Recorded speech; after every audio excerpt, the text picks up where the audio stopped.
flag, and then at the end, we're going to ask a moment of silence for Nick Romano, longtime resident, longtime member of the Democratic Party, very active, who passed away this week. Pledge allegiance to the flag of the United States of America and to the republic for which it stands, one nation, under God, indivisible, with liberty and justice for all. And now for Nick Romano.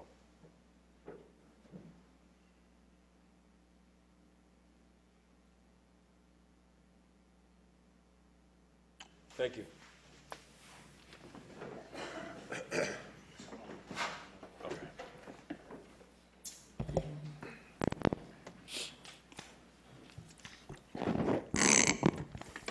Pursuant to Section 5, Chapter 231, Public Laws 1975, this is to state for the record that adequate notice of this meeting has been provided to the public by posting and maintaining the annual notice of regular meetings on the bulletin board of the municipal building, by mailing the annual notice of regular meetings for 2015 to the News Record and Star Ledger in December 2014, and by filing said notice in the office of the Township Clerk. Mr. Brownlee? Here. Mrs. Larrier? Here. Mr. Leventhal? Here. Mr. Ryan? Here. Mayor DeLuca. Here. Whereas Chapter 231, Public Laws 1975, commonly known as the Open Public Meetings Act, requires all meetings of public bodies be open to the public, and whereas Section 7 provides that the governing body has the discretion to permit, prohibit, or regulate the active participation of the public at any meeting, and whereas desire this governing body to comply with the vision of this act, same time to conduct its business in an orderly and expeditious manner, now therefore be resolved by the Township Committee, Township Maplewood, does hereby prohibit, except as set forth in the formal agenda, active participation in the deliberations of the governing body by the public, and except as otherwise prescribed by law, does limit the public to the observations of the actions and discussions of the governing body at all of its regular and special meetings. So moved. Second. Mr. Brownlee? Yes. Mrs. Larrier? Yes. Mr. Leventhal? Yes. Mr. Ryan? Yes. Mayor DeLuca. Yes, thank you. Good evening, everyone, and welcome to our summer vacation spot. We were up here in the summer. We go right till September because of the air conditioning, so thankfully everyone got here and hopefully no one went to the other building.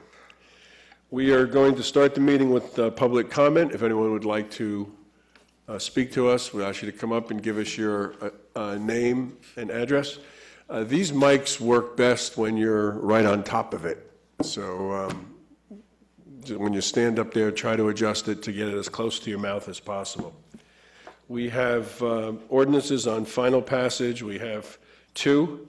The first is an ordinance to amend the redevelopment plan for redevelopment area 2, which is the former Universal Chain site. And the second is to reclassify a lot 502 from residential 2-4 to highway business zone. Then we have a new ordinance, and that is to amend the vehicles and traffic code to allow for additional parking on Boyden Avenue.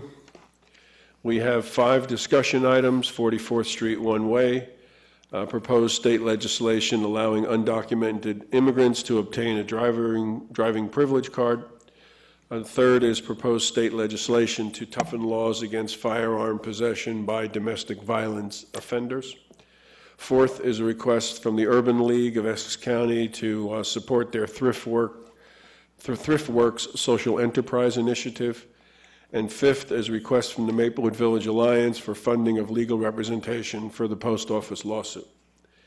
Our consent agenda has 11 items. We're going to be authorizing annual compensation for the non-contractual employees. We're going to award a contract for storm drainage improvements. We're going to hire an expert to work with our attorney on our affordable housing case, which is a statewide case dealing with the Supreme Court's ruling on COA. We're going to approve employees' accumulated severance. We have bills and claims to approve. We have a contract for Borden Park.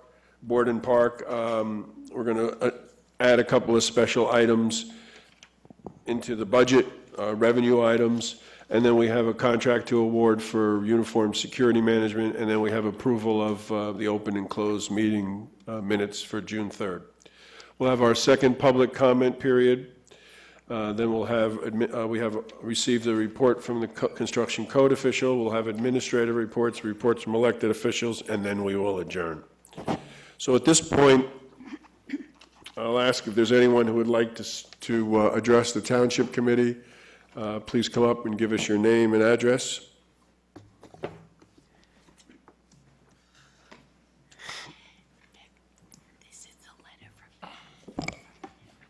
Paul Cerebro, 101 Plymouth Avenue. You said to put your mouth on the mic? Is that what you... Or move it up so you don't have to... There you go, that's even better. First of all, I want to apologize for my appearance. Because of recent developments, I started to grow my activist beard again, and it's just coming in, which is why I'm here. Secondly, I'd like to decided to wear this to give a plug for the Maplewood 5K, 4th of July. Jerry, I expect to see you there. Okay, so I don't want to take too much time on these side matters. But I'm here actually to thank the committee for what I consider to be your dedication to the process involving the redevelopment of the post office site. And I was at the first meeting that you held at the Bergdorf. After that, I kind of tuned out. I figured it's in good hands. It's an open process. It's going to work out. And of course, subsequent to that, you know, there's been some controversy, which I really didn't pay that much attention to. And then within the last month or so, 6, maybe 8 weeks, I started to look in more closely. And I concluded that my original thought was correct, that the process is in good hands. It's been an open process. It's been flexible. There's some major compromises made, major changes in the design. And I'm really here to thank you for your work and commitment to that process, the end of which I believe is going to make a better village. I believe that what is planned is appropriate. It's an improvement in many ways. I really like the idea of having pedestrian access to the park on all sides. And something that I haven't seen mentioned is I think that's going to help security in downtown. And the building itself is going to help security. There are going to be people around late at night. I've walked through the parking lot to the underpass late at night on many occasions, and you know, it's a kind of a dark passageway, and you know, you kind of look over your shoulder sometimes, and I think that it's going to alleviate some of those concerns. Just one last point. I know you're going to be considering funding for the MVA for the lawsuit, and I fully support that. And I would ask, I believe this lawsuit is misguided. And I would ask anyone involved in the lawsuit who hears my voice to please step back, think about what you're doing. It's going to hurt Maplewood, and withdraw the lawsuit and let everyone come together. Let this township come together on a positive note. Thank you. Thank you. Is there anyone else who would like to address the Township Committee?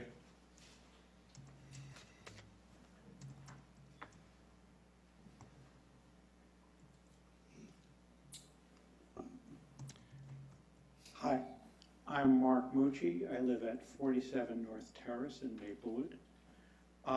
For context, I'm on the corner of Oakland. A little closer. I'm on the corner of Oakland, which means that I walk to the village all the time. I walk through the tunnels to the village, and I am very familiar with the village. I want to talk about the lawsuit that was filed and the agenda item about funding, helping the Maplewood Village Alliance pay for the lawsuit, because I think that's very important.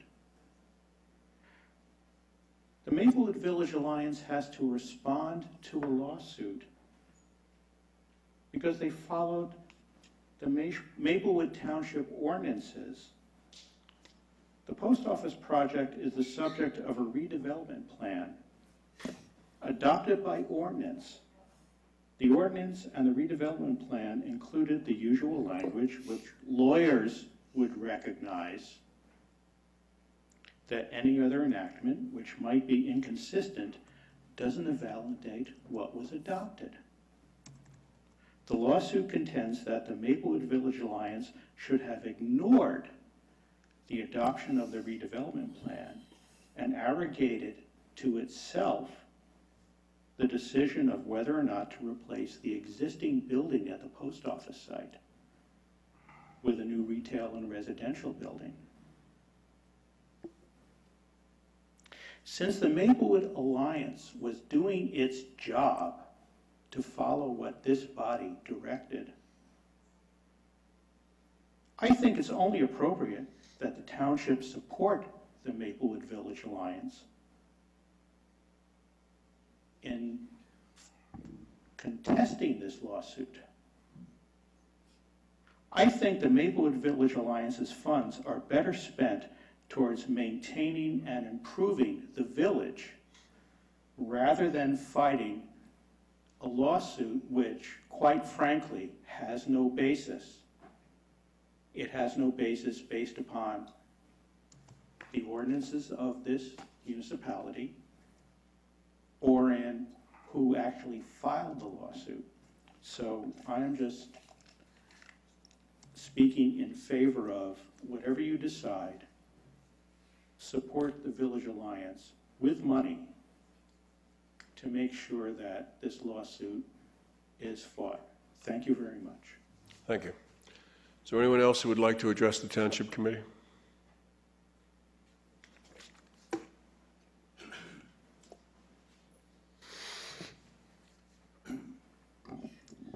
My name is Dennis Seelbach, 160 Parker Avenue, and with what Mark just said, I fully agree.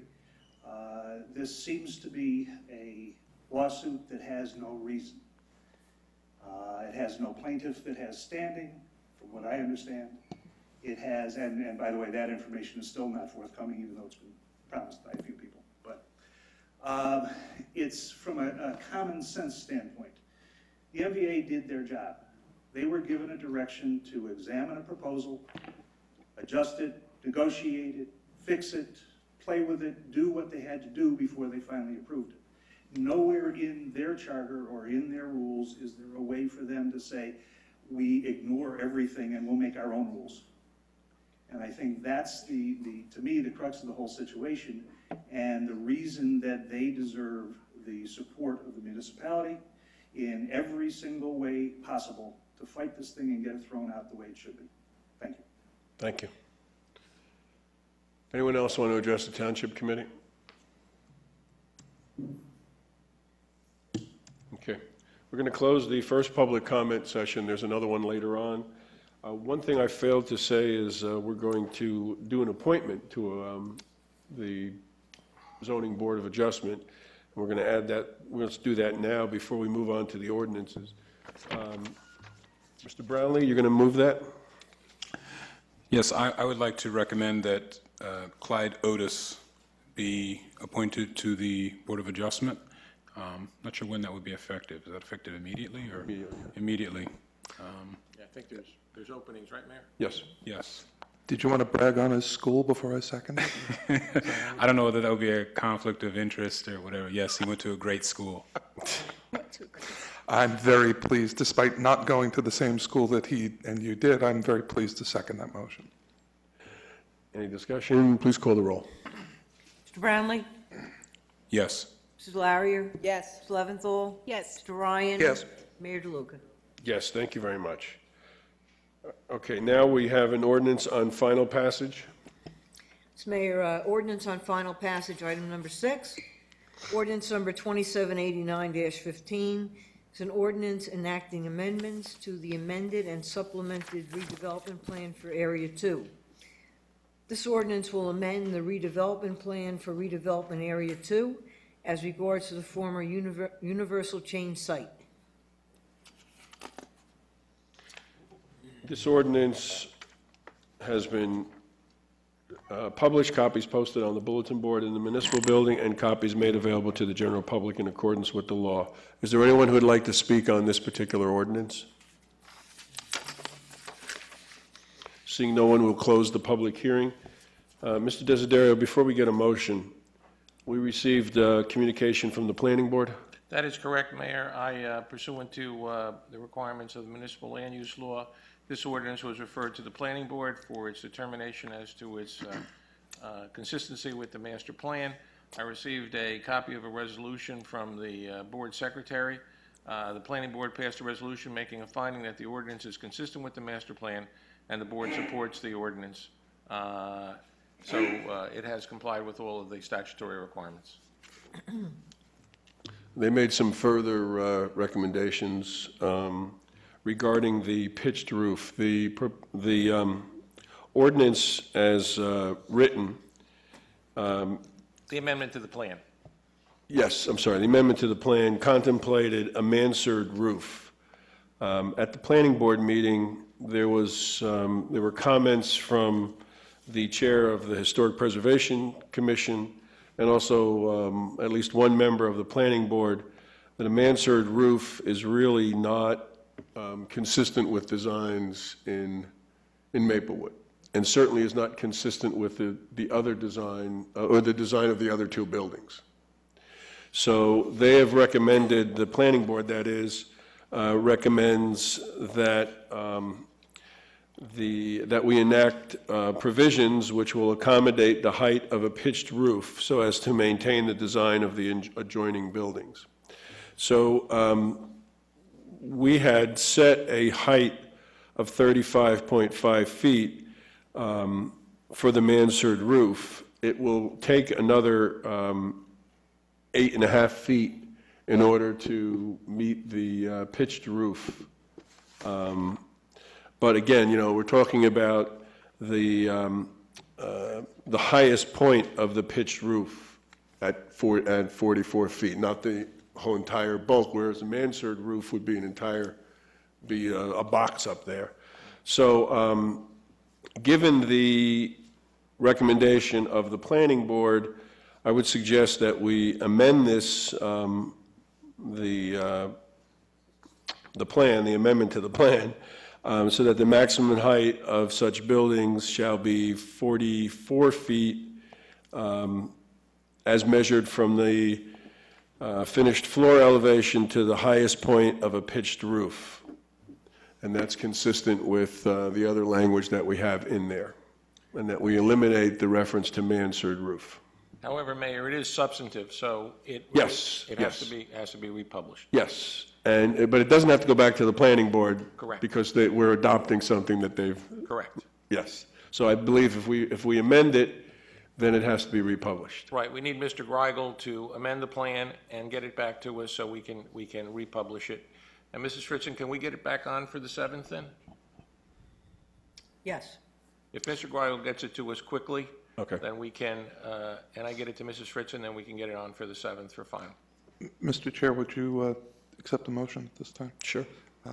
I move that the recommendations of the planning board be accepted and incorporated into the plan, and that the plan be republished with a hearing to be held on July 7th, 2015. Second. Any discussion? Yes, just one question. Is there any, this is kind of a layman's question. I understand the rationale for it has to be a pitched roof, but is there any rules in terms of like how the pitch is supposed to go? I mean, could you, because you are changing the maximum height, but could the pitch be, you know, like that, and effectively you do have kind of like that whole area up there? I know that's not the intent, but Right. Right. And does anything need to be put in there for that? That's my only question. It really wasn't necessary for the previous buildings. I mean, the language that we're using is just that it's a perimeter to the ridge of the highest point of the pitched roof.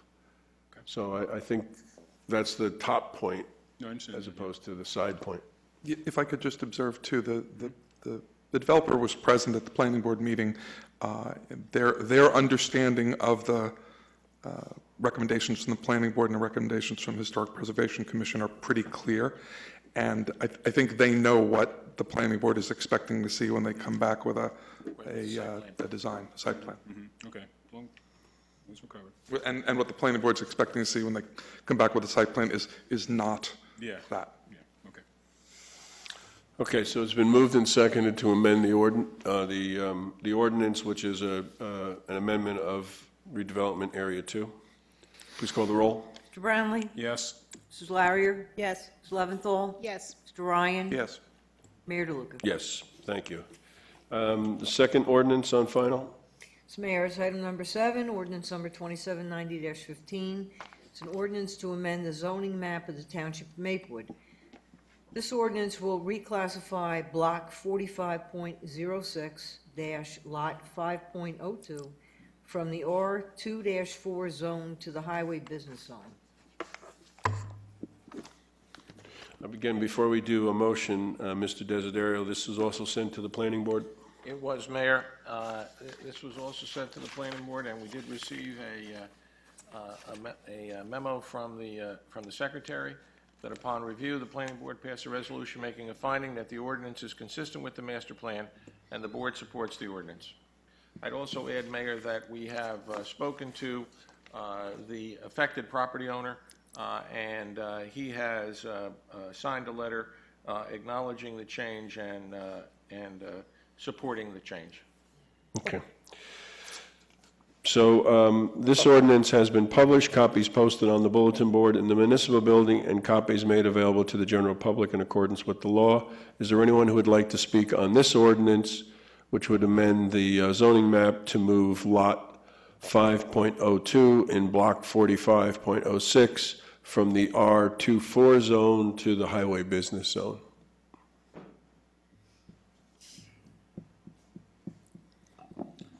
Dave Holmkamp, Prospect Street. I just wanted to comment briefly. Certainly the change seems reasonable for that particular site.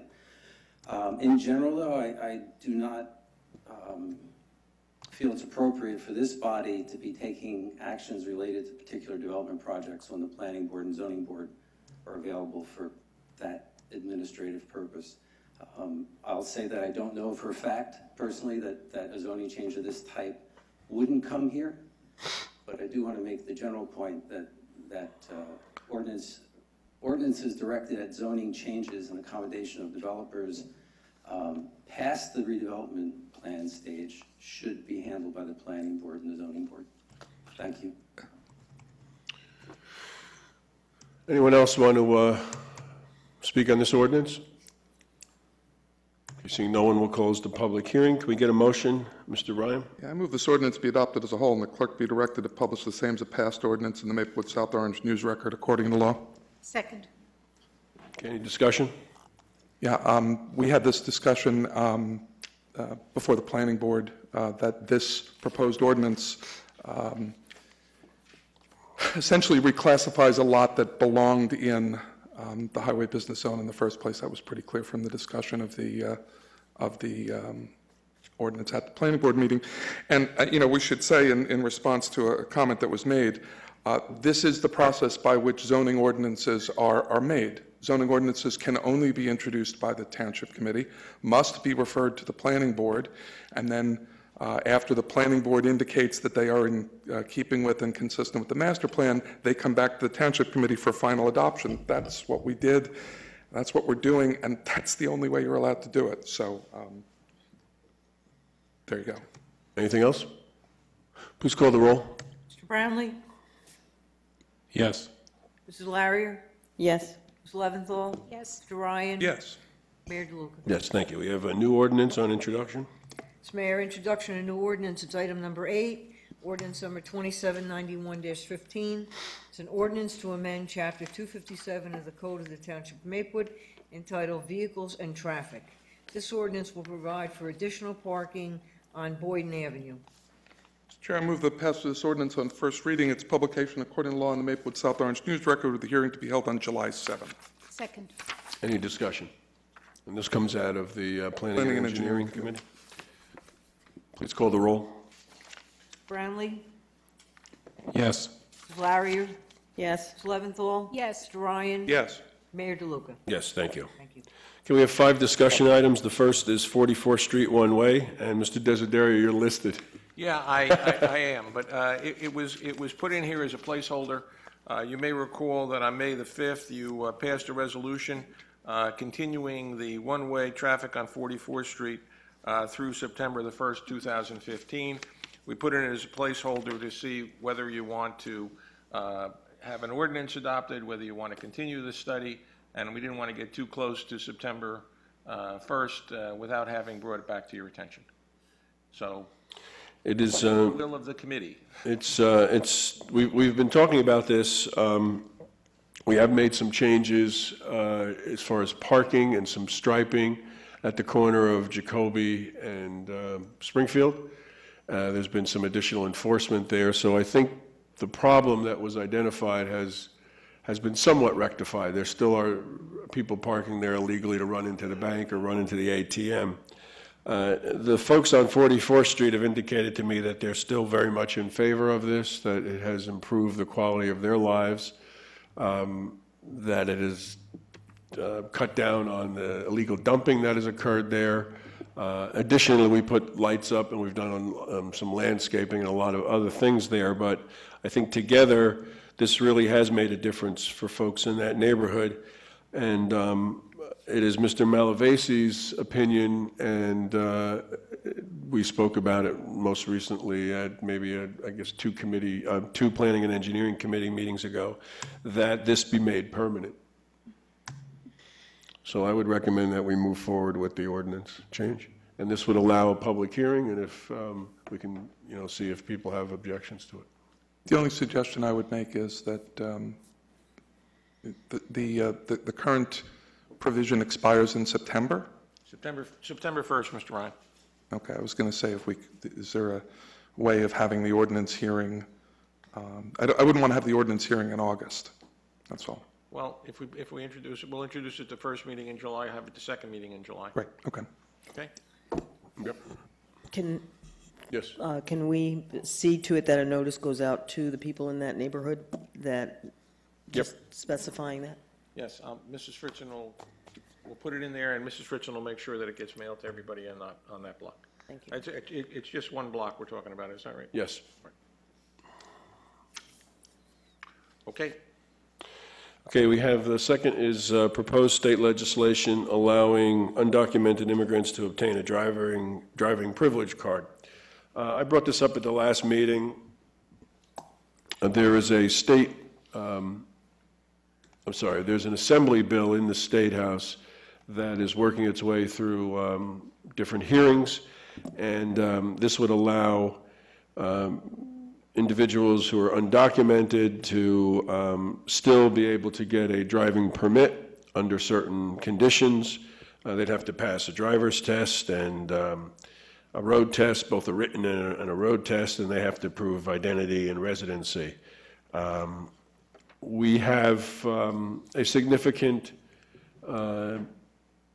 foreign-born population in Maplewood. I don't have any real statistics on the amount of undocumented residents here, but I would say, given the demographics of our county, there probably are, and this is a way in which folks will be able to continue their employment without the. If you read the information here, not being able to have a driver's license really prevents people from, in many cases, from getting employment.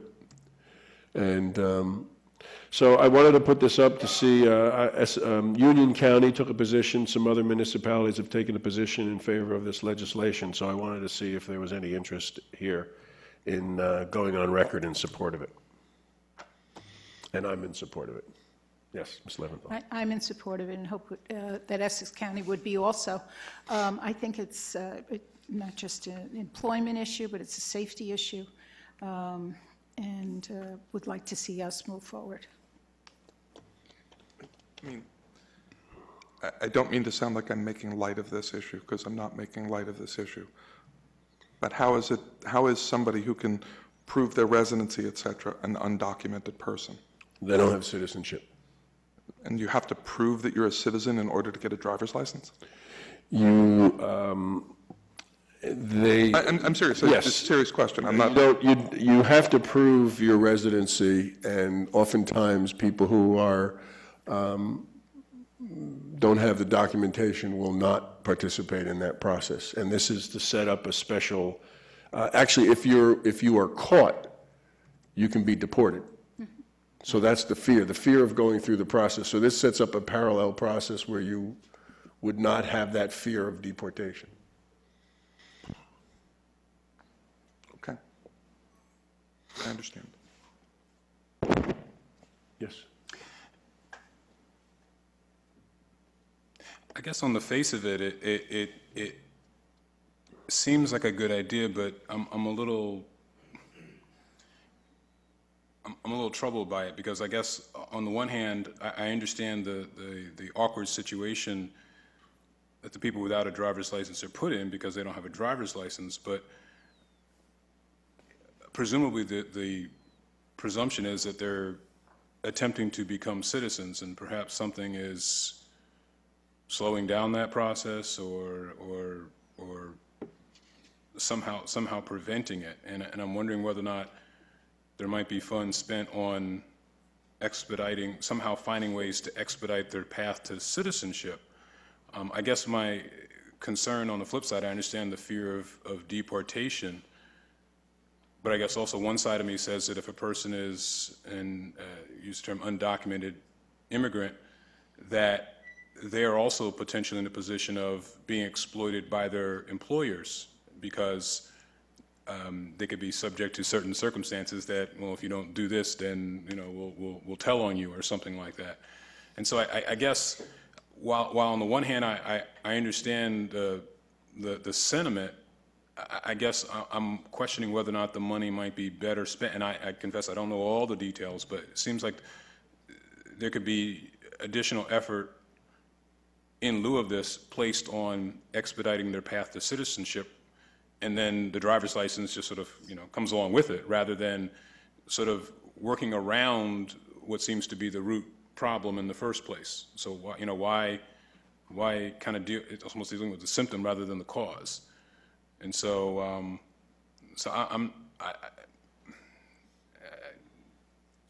not sure I agree with the process, the path that we're going with this.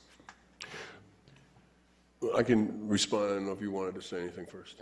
You can respond to him first. Yeah, I think that it's really a jurisdictional issue. Driver's licenses are issued by the state, and they have the ability to determine who gets the license or not. The path to citizenship is a federal decision-making, and we see what happens with the fight between the president and Congress, and it seems unlikely in the short term that there's going to be any path to citizenship at the federal level. So I think you may be correct and at least I would agree that there ought to be a federal decision that would facilitate the path to citizenship. That's not going to happen in the short term.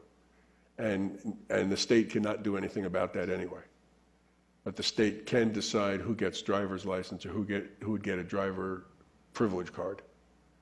And so that's sort of the symptom and the structural problem here.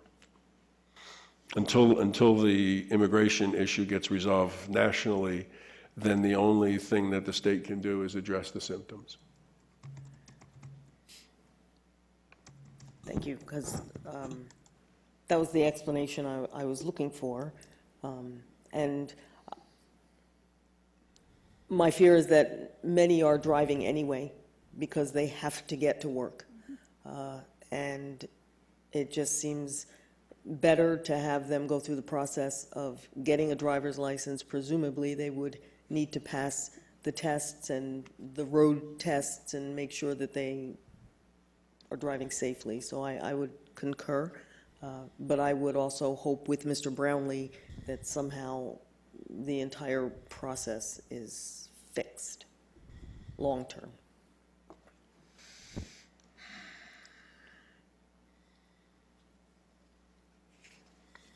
Anything else? I don't know, it still seems to me like putting A Band-Aid. Yeah, I was Yes. actually going to use that term, a Band-Aid on an admittedly structural problem, but we're in a sense, one could argue almost facilitating the continuation of that structural problem by not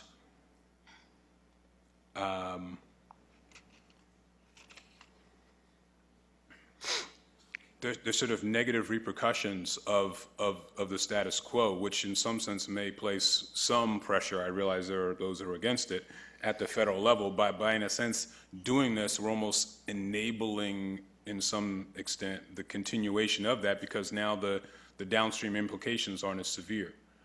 So I get it. I understand why the situation exists, but I'm still not sure that doing this, I understand it's sort of a short-term, a Band-Aid while that's a problem, but in a sense, I think it almost could run counter to the effort to getting the change at the federal level as well. So I'm not sure that I'm convinced. Anything else?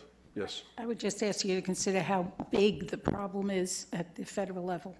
I agree. That a Band-Aid is nothing compared to. Mr. Ryan? So what's the action? Well, I would make a motion to support the legislation A 2135. I'll second that. I'll second that. Okay. I'll move it. I'll move it. Okay, it's been moved and seconded in reverse order. I'm sorry. I'm just laughing because we moved here for the air conditioning and two of you are fanning, and we've never had that problem at Town Hall, so. That's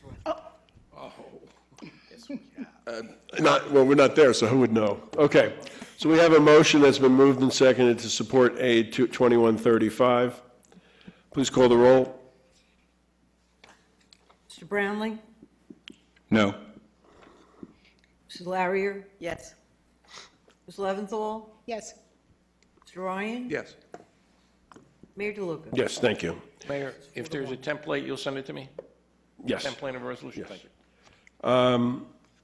We have another consideration of proposed state legislation to toughen laws against firearm possession, domestic violence offenders. This is Assembly Bill 4218, and it actually was just heard by the Assembly Public Safety Law and Public Safety Committee, and they did make some changes to the bill. But essentially, this takes a handgun away, or a gun away from anyone who's been convicted of domestic violence, crime, or offense.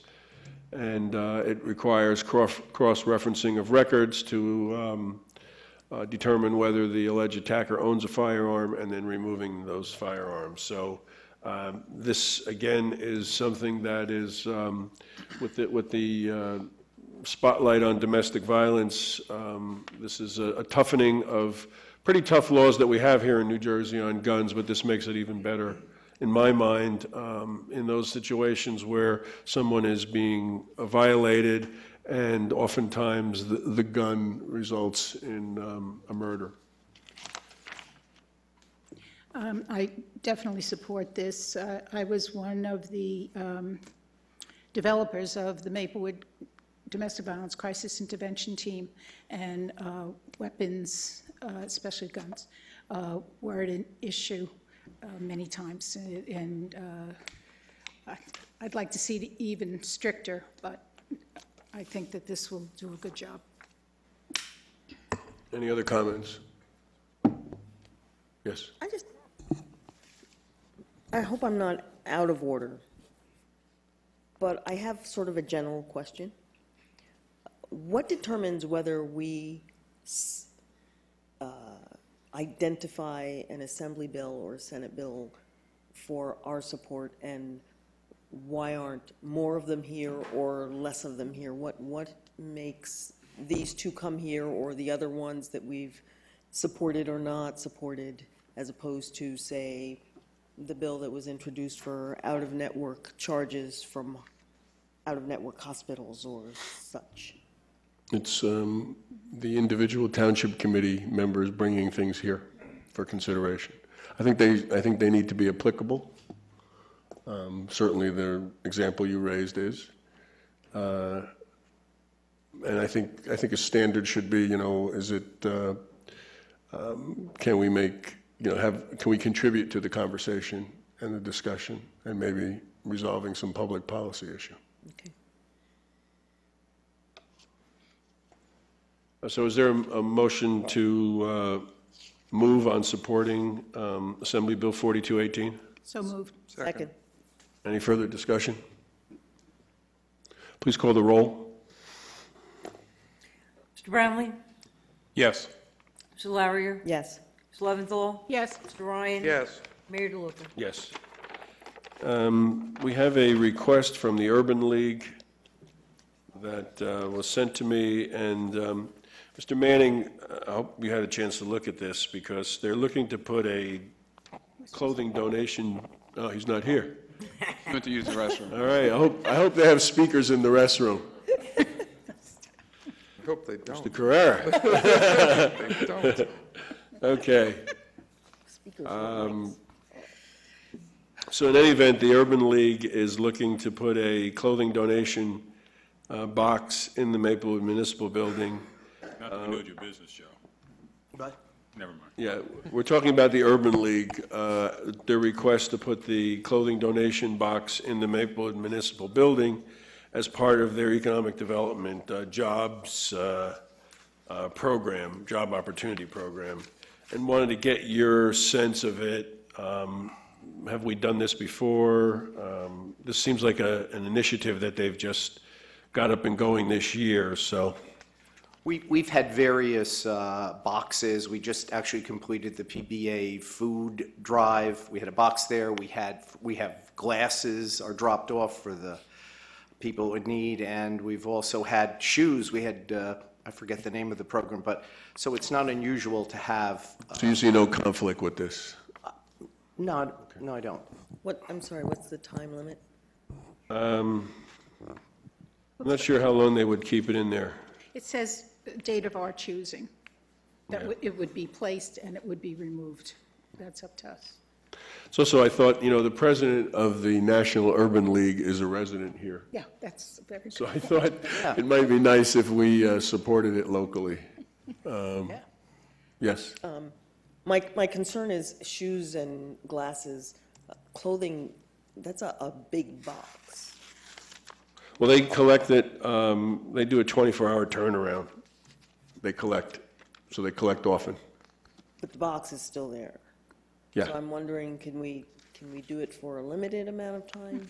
Yeah, I think we can ask them, we can do that, yeah. I think we might want to suggest to them when they would do the publication of this, but I wanted, before I reached out to Mr. Sharif, I wanted to get a sense if we were interested in doing this, and then we can go back to him and talk about the specifics. Everybody's okay with this? We'll make it work. Okay. Okay, next up is a request from the Maplewood Village Alliance for funding of legal representation for post office lawsuit.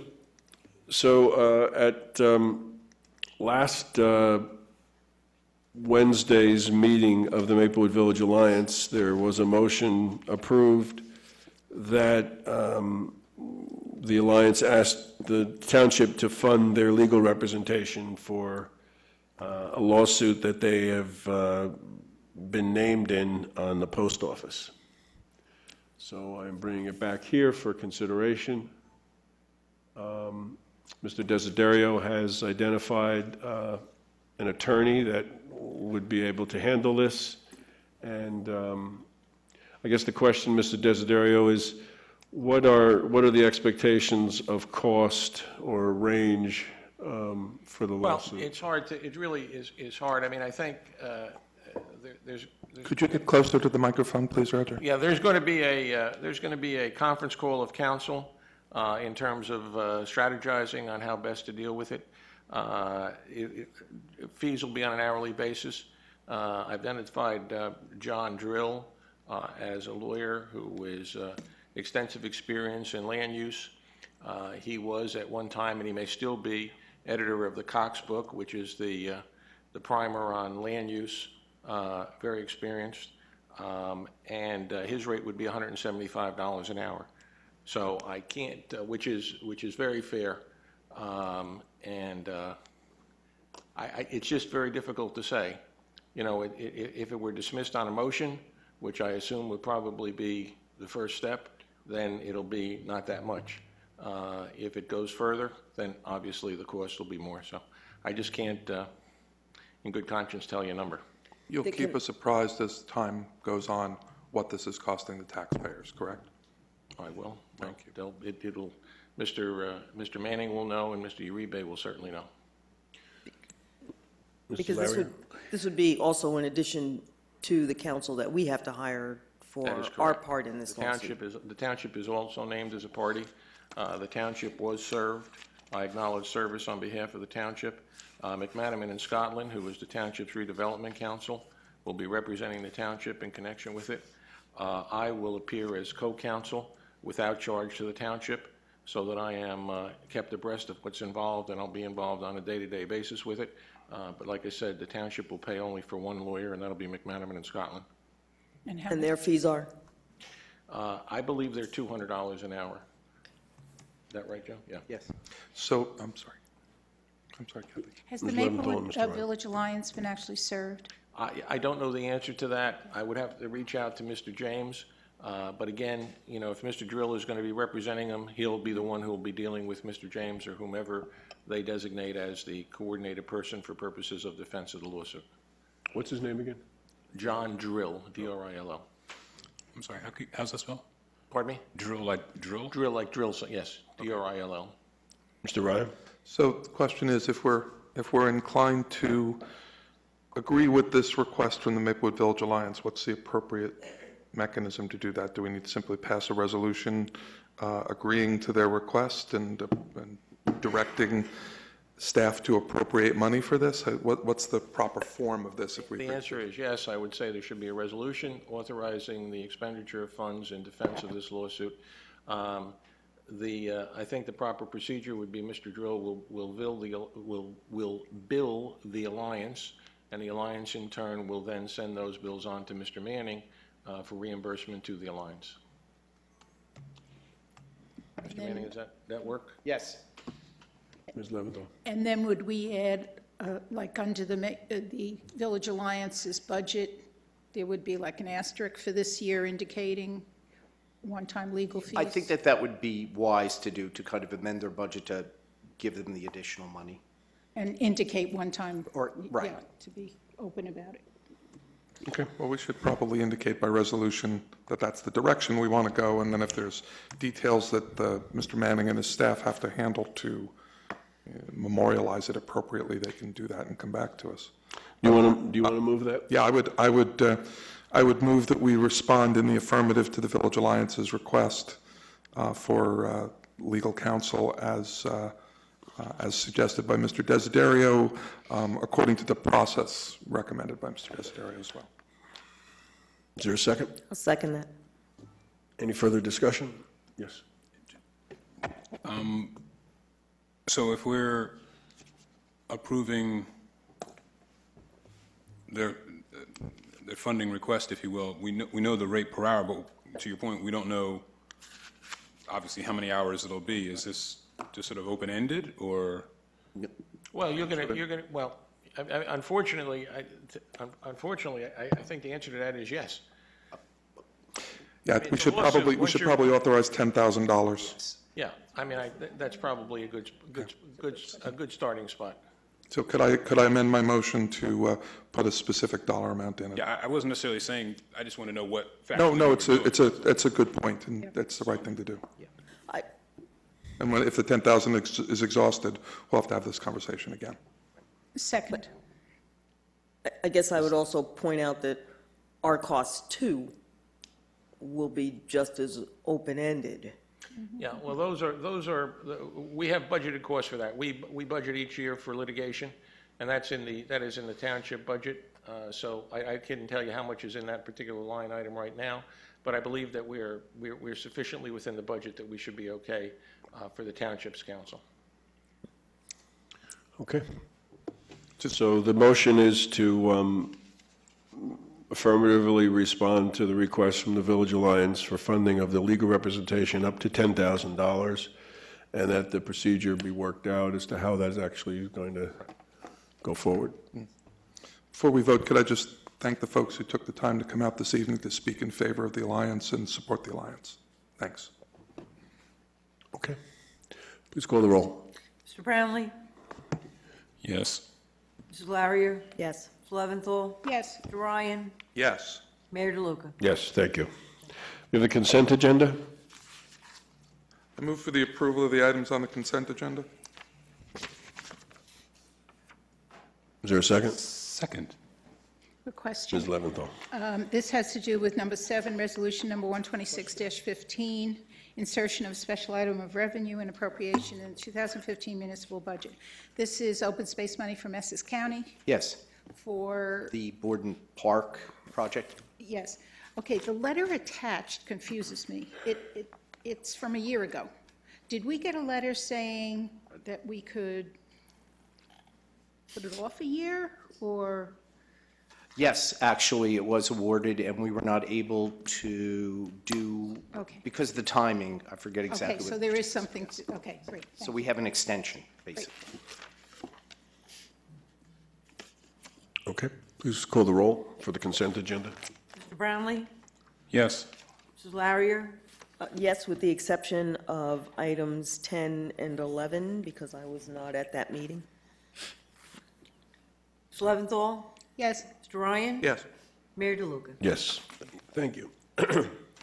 We're now at our second public comment period. Is there anyone who would like to address the Township Committee?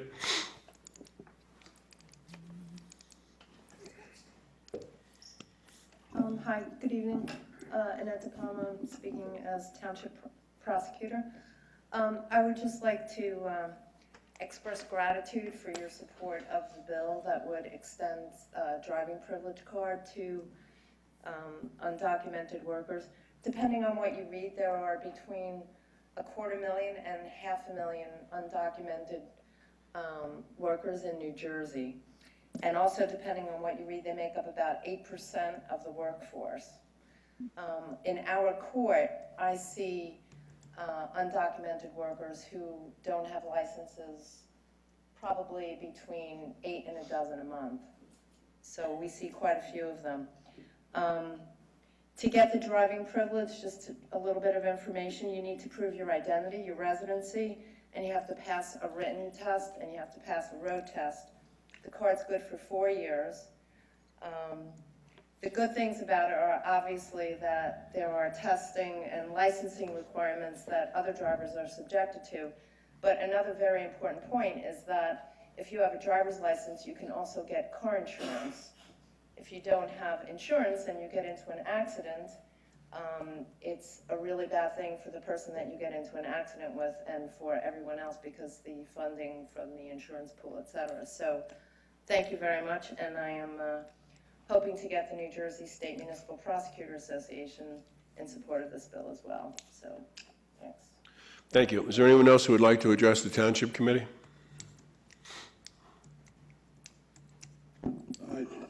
David Huber, 26 Nelson Place, and I will say that the sound is much better here as a consideration for where you want to meet.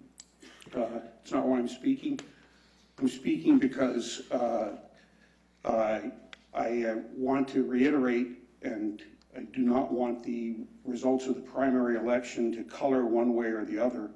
I want to emphasize that I think that those results of that election are an indication that the path you are taking with the public land on the post office site is not only incorrect, but the majority of citizens have expressed themselves to that point of view.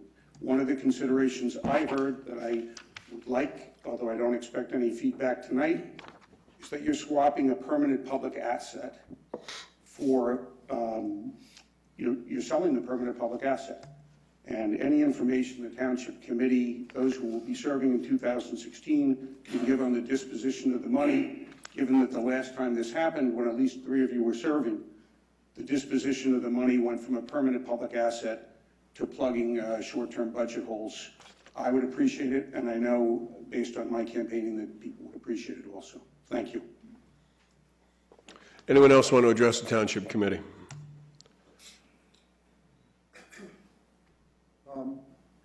Paul Sorrell, 101 Plymouth Avenue.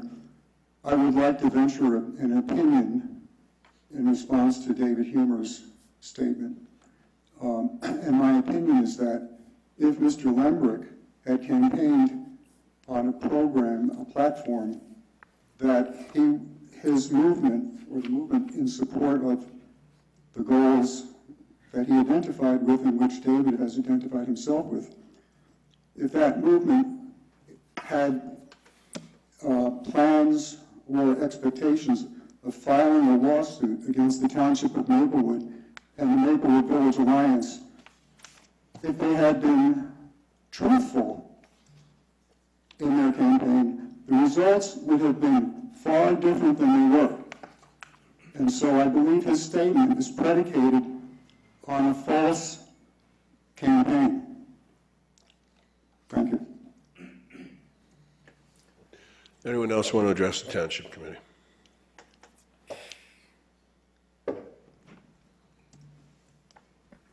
Fred Perfetto, 1 Hickory Drive. I'm motivated to speak by Mrs. Larrier's comment on how these discussion items get before the Township Committee and which serious items are brought before you and which aren't. I think that the mayor's issues tonight with respect to immigration and firearms certainly meet those qualifications. And I think it's important for Maplewood, standing for the things that it does stand for, to speak on those. To just bring a little history to you that you may well be aware of, Maplewood has even spoken on questions of war and peace. It was Mr. Sorrell himself who brought these issues, these important issues, to our attention during the Iraq conflict. And quite frankly, because of what he had to say, I changed my mind on the issue. And we had a good debate on it, and it was important. And some people said, so why are you, the Maplewood Township Committee, talking about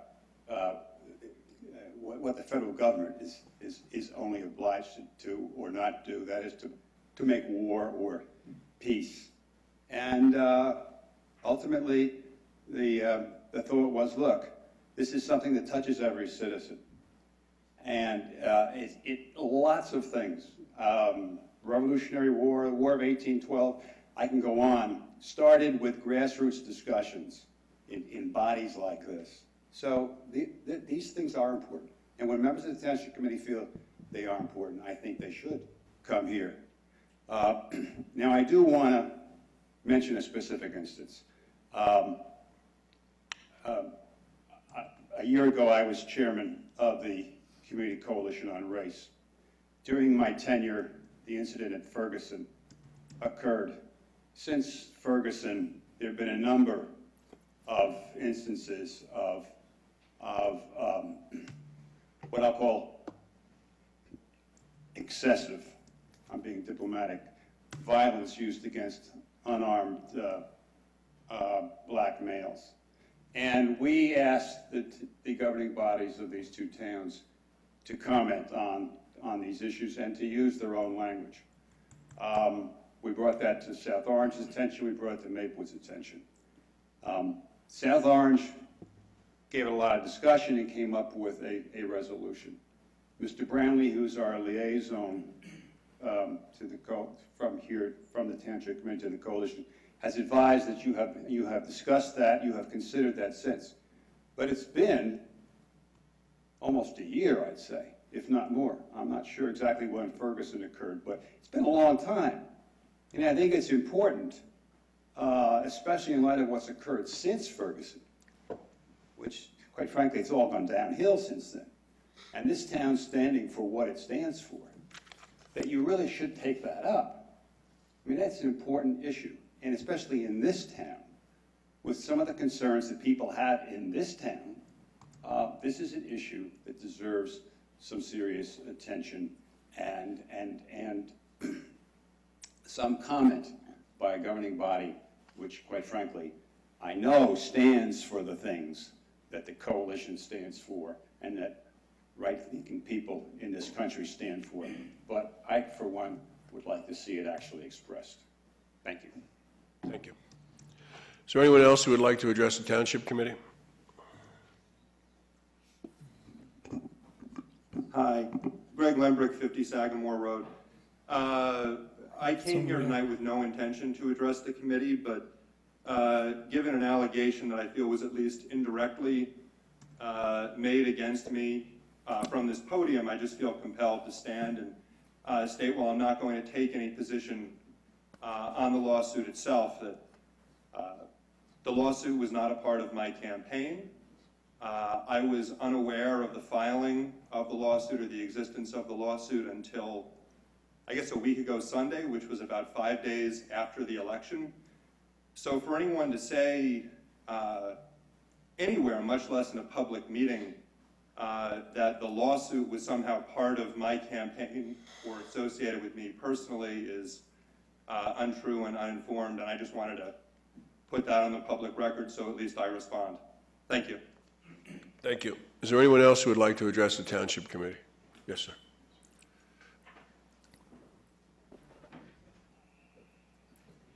Okay. I don't know about that. I don't know about that.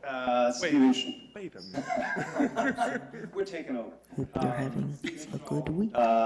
In South Orange trustee, and so hello, Mayor DeLuca and Township Council. I came here primarily for one reason, but there's actually sort of a second one as well. The primary one is just to speak to you guys. I'm actually very excited to do this in front of Maplewood.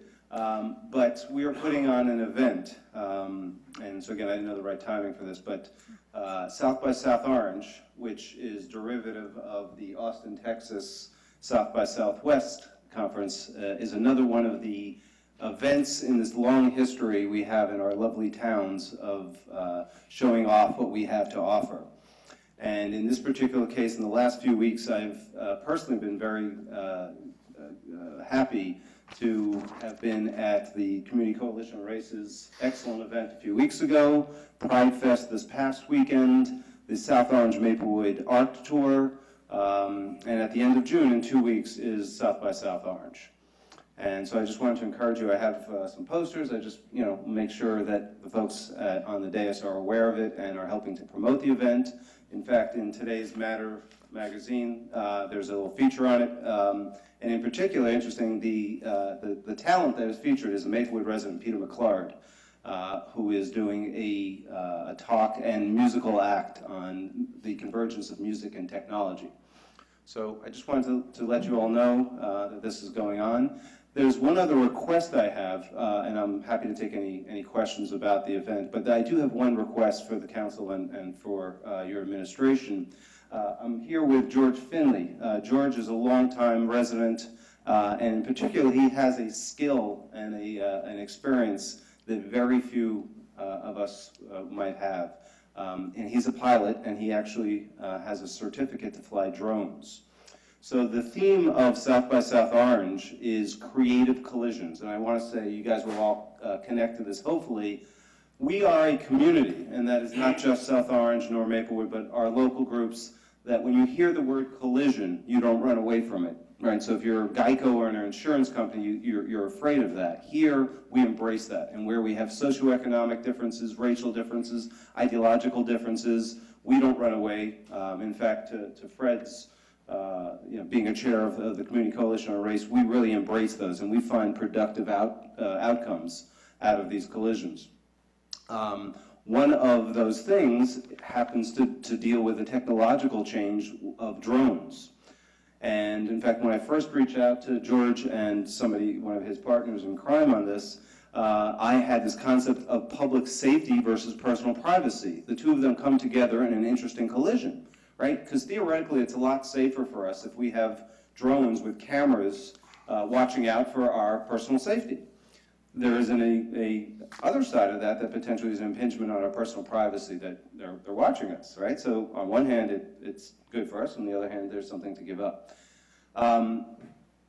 Regardless of where you stand on that, it is absolutely something of great deal of interest. Amazon has already come out and said that they're going to be delivering, over the next few years, we're going to see drones delivering our products. So it's a topic of great interest that I know our community is looking at and wants to explore. George is a pilot who's really at the forefront of doing that, and he's partnered with a photographer and video editor. And I have to tell you, we had a demonstration in South Orange this past weekend where there was a drone with a camera flying about over our downtown, and it got an incredible amount of attention. As you would imagine, when you see a UFO flying above you, the people were very interested, and we actually had it streaming to a screen so people could see what's going on. So you had perspectives of our community that you normally don't get, such as the steeple of a church or the top of a tower at our firehouse, etc. So long-winded, what I'd like to ask you, our administrator, village administrator Barry Lewis, has approved it. I ask you to do the same to give an opportunity for George to fly his drone, primarily for now as a means to promote the event, as a way for people to look and go, wow, I want to participate in that. So if you'd like, George can answer any questions, or I can. Mr. Manning, you're going to bring this up in your report? Yes. Yeah, we're going to have this conversation. We did get the FAA, all these forms, 7711-1, and we're taking a look at some of this, and Mr. Manning has some recommendations, so if you're going to stick around? I will. Yeah. Okay. Okay. Is there any other questions? I'm hoping that, again, this is good for the community, and a couple weeks after that, we have Maple Woodstock, and we continue to put out fabulous events for our residents that are good for both towns. So I'm hoping that you guys are... Well, you have a question? Yeah, I do have a question.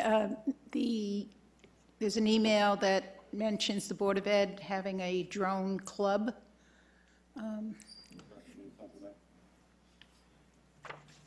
Yeah, we just started it this spring as part of the science department at Columbia High School. So it started already? Yeah, it has started, okay. yeah. About a dozen students showed up, and it looks as though it's going to grow considerably next year, yeah. Mr. Finley, could you just say your name and your address for the purpose of the recorder? George Finley, Finlay, 174 West Montrose Avenue, South Orange, New Jersey. Mr. Ryan. So I have a serious question about this, because I was this far away from buying myself one of these about a year ago, and when I looked into it, I didn't think that any special permissions were needed. So have the regulations changed? No, they haven't, and the final rule is still being considered. It's out for public comment now. But in the meantime, qualified companies are granted exemptions, and that's what we were lucky enough to get last month. We're legal. Now, while that's going on, it's the Wild West out there. Lots of people like you are buying their own and flying them. It's all illegal. Well, I didn't, but it was incredibly tempting, I have to say. A friend of mine has one. It really is just a terrific thing. Yeah, yeah. Okay, great. So Thank you. I think that's the interesting thing about this whole conference is it's a number of things at the fore.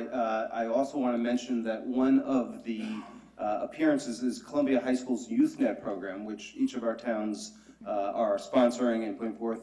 They had a talent contest in Columbia High School. I'll say most of the event is for adults, but this is actually going to feature the kids. So the kids who come out of the YouthNet program and have won that contest are going to be on the main stage of SOPAC. Now, our Columbia High School kids have done an amazing job in the theater department and in their talent. I'm not aware of too many opportunities that they get to the main stage. So that was actually a feature trophy. Is on Sunday afternoon. I think it's at 2 o'clock. The YouthNet champions are going to be playing on SOPAC's main stage. So again, I encourage those of you who are interested to take a look at the program. The URL is www.southbysouthOrange.org. Thank you. Great, thank you. Anyone else want to address the Township Committee?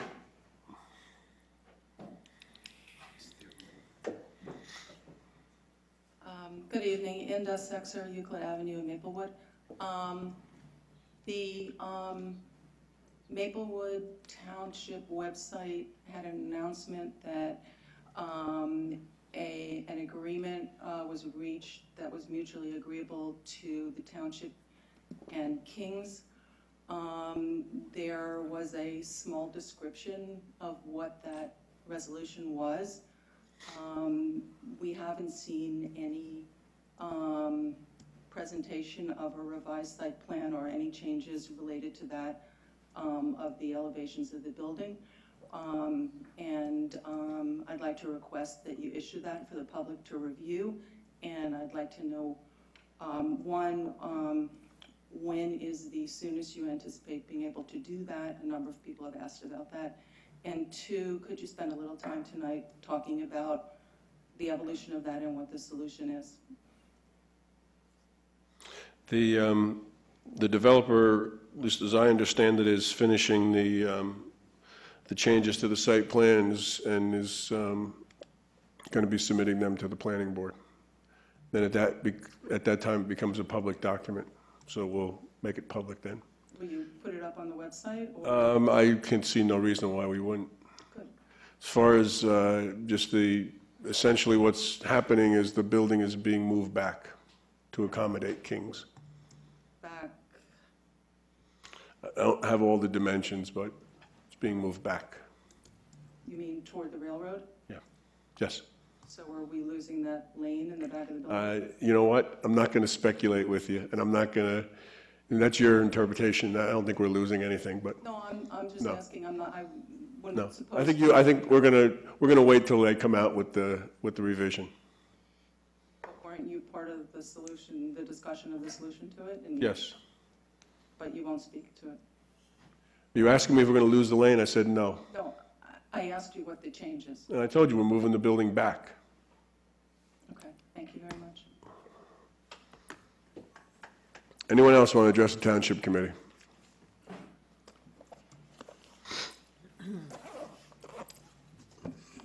Dave Homecamp, Prospect Street, and I'm glad we're towards the end of the meeting because I started with one comment and now I've got three.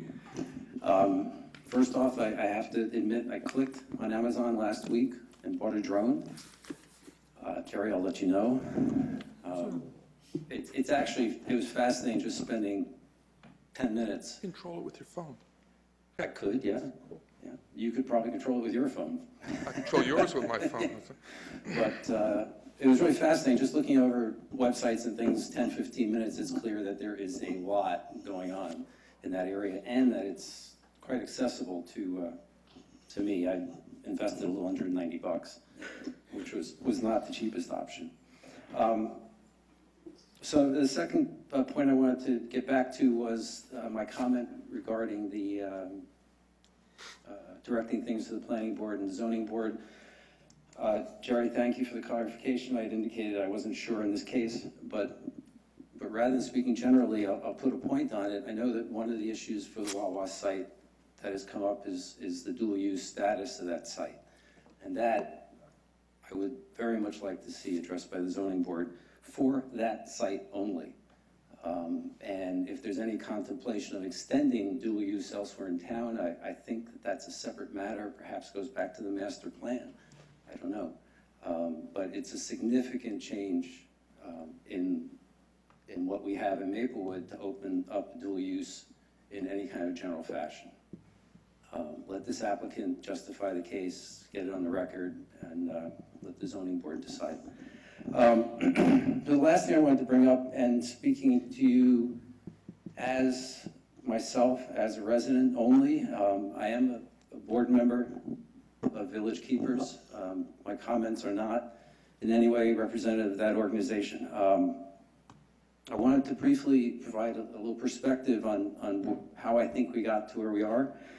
And I'm going to go back maybe about 10 years or so, and I'll try and do this quickly. But I sort of thinking about it the last day or two, and I thought about 4 phases that we've been through. And the first phase I thought of as an awakening of sorts. And that's when the old police station issues began to be discussed, when the new building was debated, when Station House was discussed, when Maplewood Crossing rather, was discussed. I'll even go so far as to say the soccer field debate at the Hart Park.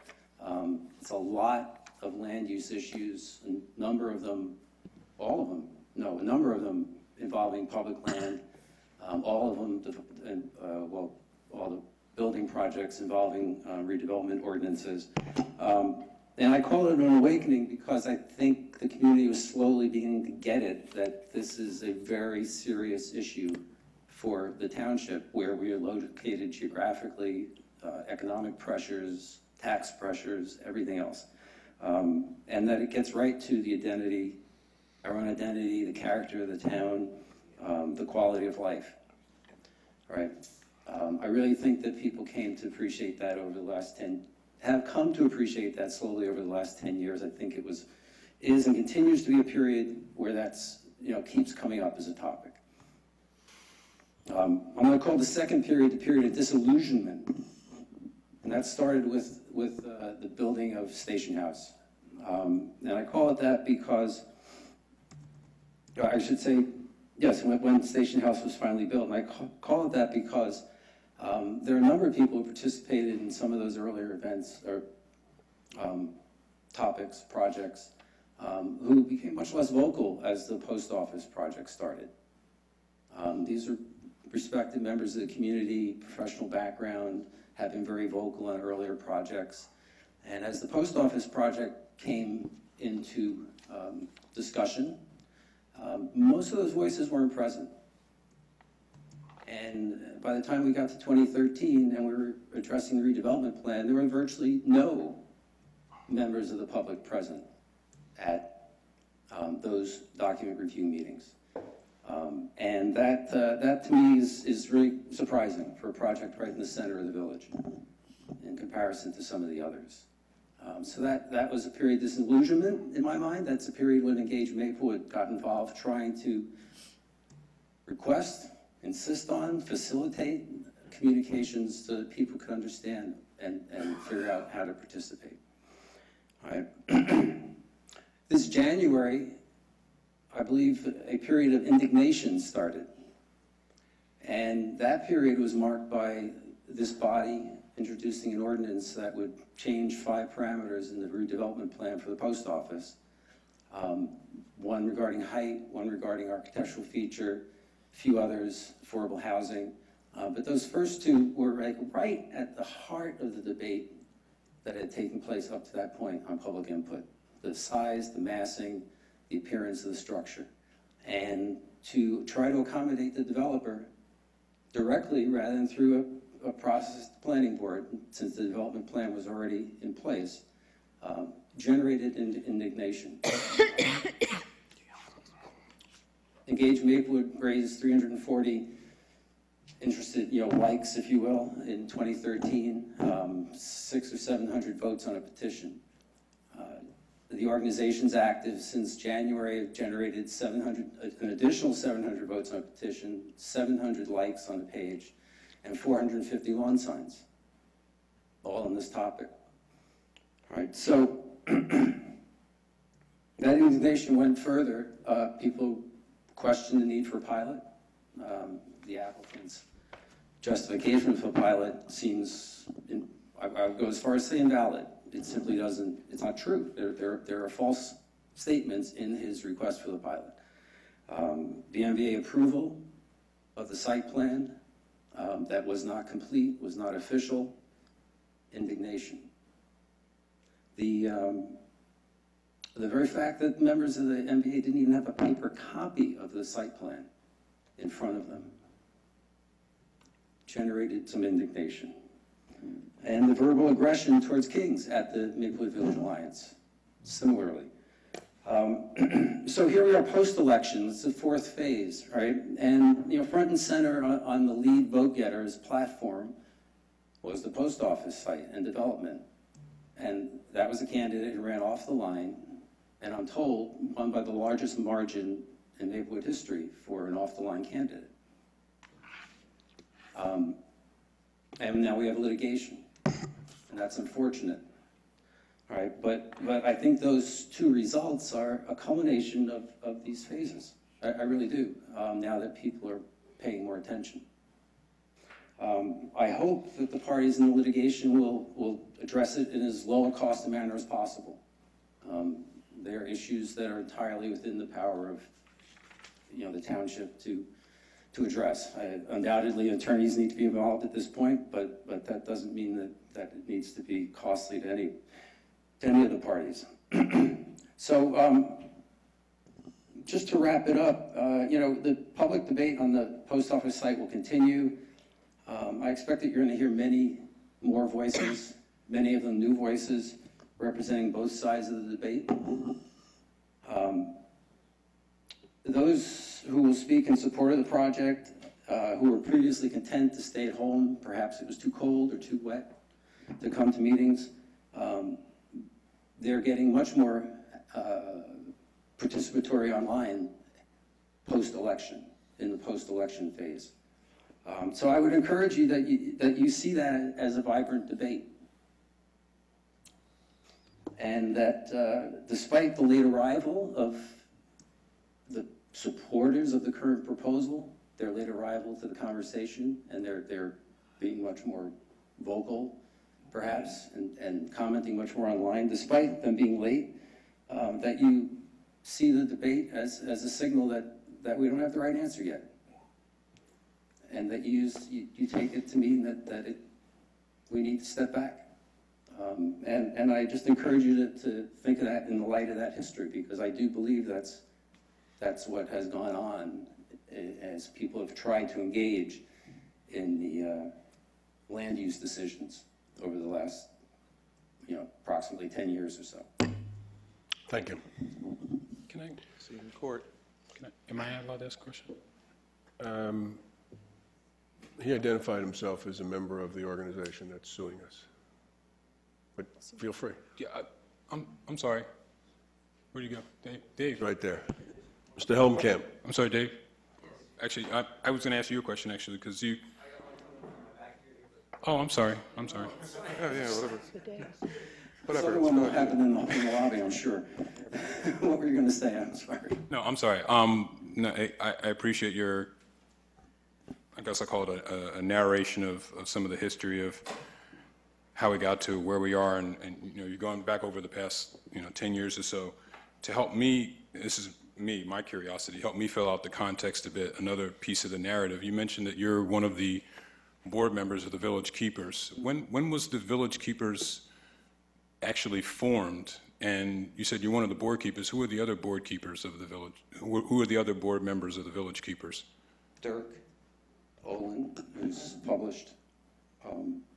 He's present. He's written articles previously in Village Green. A person named Dirk Olin. He was on I think he was on one of our committees once upon a time. Okay, I'm sorry. And Al Kuhn. I'm not sure I have the right pronunciation of Al's name. Keen. Al Keen. And we're soliciting others. There are 3 that we expect to be able to announce by the end of the week. We're shooting for 7 or 9. Okay. Yeah. And when was it actually formed? As far as papers of incorporation, I'm going to guess early April. Okay. I didn't actually file those, so I don't know the exact date. I'm sorry. Someone just screamed at you. Yeah. Okay, March. Right. No, I mean, we could check. I just don't know offhand. But it is, filed with the state as a nonprofit. Okay. No, it's more approximate. I didn't need the exact date. It was just this year, last year. You're going over like 10 years. So. Thanks. Okay. Thank you. Is there anyone else who would like to address the Township Committee?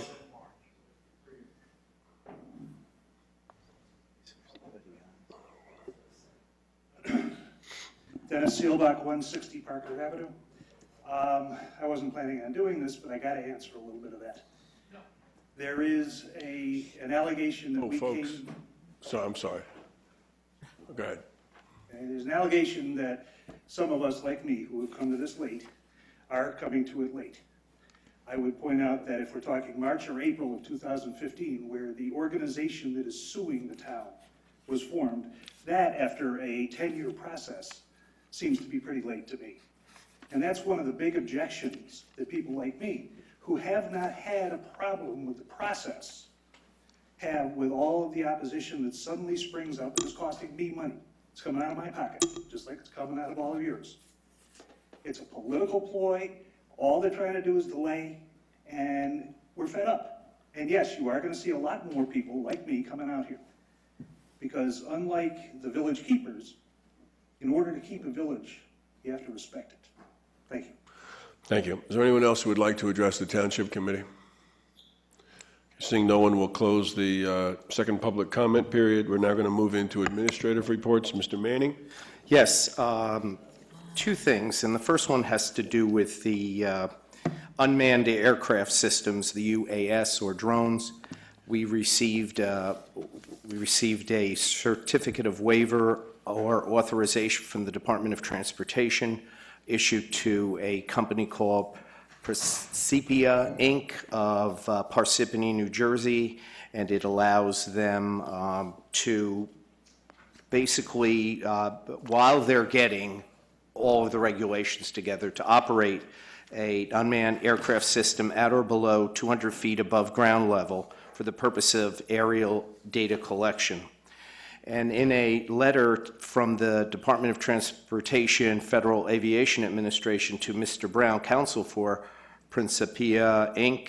of Parsippany, the exemption would allow the petitioner to operate an unmanned aircraft system to conduct aerial photography and filming operations for a range of businesses, including insurance, real estate, agriculture, infrastructure inspection, and motion picture and television production.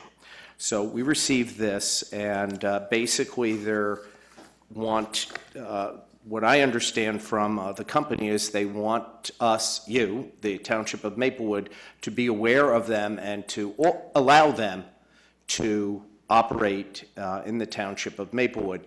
Now, how they're related to South by South Orange and the other things, I'm not really sure of, but that's what I received. And we also received the email where they indicated that there was going to be a drone club at Maplewood High School, at Columbia High School, and that's what we have at this particular point in time. So it's for your consideration of if you want to allow them to do this. Mr. Ryan? Are they asking us, are we being asked to approve a one-time use, or are we being asked to approve the one-time use plus just a blanket approval for the use pursuant to that? Yes, pursuant to their what they're allowed to do with it. I'm very much in favor of it. I think we should go ahead and do it. Mrs. Larrier? Are we allowed to stipulate our own restrictions or requirements as well? Because I knew nothing about this and it involves federal legislation, I actually called counsel for Mr. Finley. I wasn't able to get him, although he did call me back later this afternoon. But I did speak to Mr. Finley. And he volunteered to come tonight, and I said I didn't think that would be necessary because we would be discussing it. If you want to have him back, you could bring him back and have questions. I said you could watch it on TV. He said, no, I'd rather not. I have other things to do. And then he appeared tonight. So I was surprised by that. But basically, as I understand it, at least at this point, it's not a commercial enterprise. He's not sure what it is, but he said that there might be some uses for the fire department or the police department. I'm not sure that I truly understand that. What he did say was that the FAA controls flights, but that you control the ground. So if he wants to do this in Maplewood and he's here, you really have to give, he needs your consent to do that. So I said, well, what's the advantage to the Township of Maplewood? And, I'm not sure there's a specific one. It may be that if he met with various departments, that there may be some positive uses to it. But anyway, that's where it's at. Now, I guess he left. So, is he still here? Did he leave? But I don't know if you want to ask him, or I don't know where you are at with this and where you want to go with it. So that's. Why don't you come up? Effectively to Mr. Ryan. I'm sorry, just for the record, say who you are again. Stephen Schnall, 303 Hartford Road in South Orange, New Jersey, and a trustee for South Orange Village. I think my understanding in general is it is the Wild West in terms of what is permitted. So Jerry Ryan or anybody else can fly them. I think in particular, the reason I'm here isn't to help his business. I actually want to help promote our event, and we have found that a visual is very helpful to attract people to the overall event South by South Orange. So I'm asking, for my personal interest, really is for the next 10 days until the event's up by South Orange, is for you to allow. He's already doing it in South Orange, is for you to permit him. As I said, I believe there is no. Mr. Ryan could actually fly a drone and no one stopped him. But we're coming to you. But that's me. That's a little scary, but but he is a pilot. So yeah, the point is just to get out in front and say he's asking your permission, something he could do probably anyhow. Mr. Manning? Well, what I was going to recommend was that we have this item brought to the Public Safety Committee meeting. We asked Mr. Finley or representatives from Principia to attend. You may have a lot of questions. You haven't read all the documents, and in reading them, there are complex. There are things people have to do. They have to take precautions, et cetera, et cetera. In terms of a one-time or a 10-day whatever, I'm not sure what he's going to do, or et cetera. So you'd have to make up your mind. But I thought that we should give it. You should give it some thought, read it over, get some questions answered before you just kind of. I mean, I think since it's allowed. From my reading of when I was going to buy one, it's allowed. So for you as a personal, as an individual. Yes. Well, and my understanding is that this is. I thought I heard somebody say this is not a commercial operation. That's correct. Yeah, Mr. Finley, though, Mr. Ryan, just so Mr. Finley himself said that without Maplewood's permission, he would not do that within the township of Maplewood. Right. Although the FAA controls flight, okay. It does. He feels, and I'm taking him at his word because it's more restrictive for him.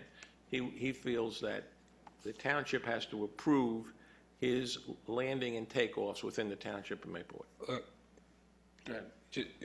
I was trying to parse your wording there. He would not or could not.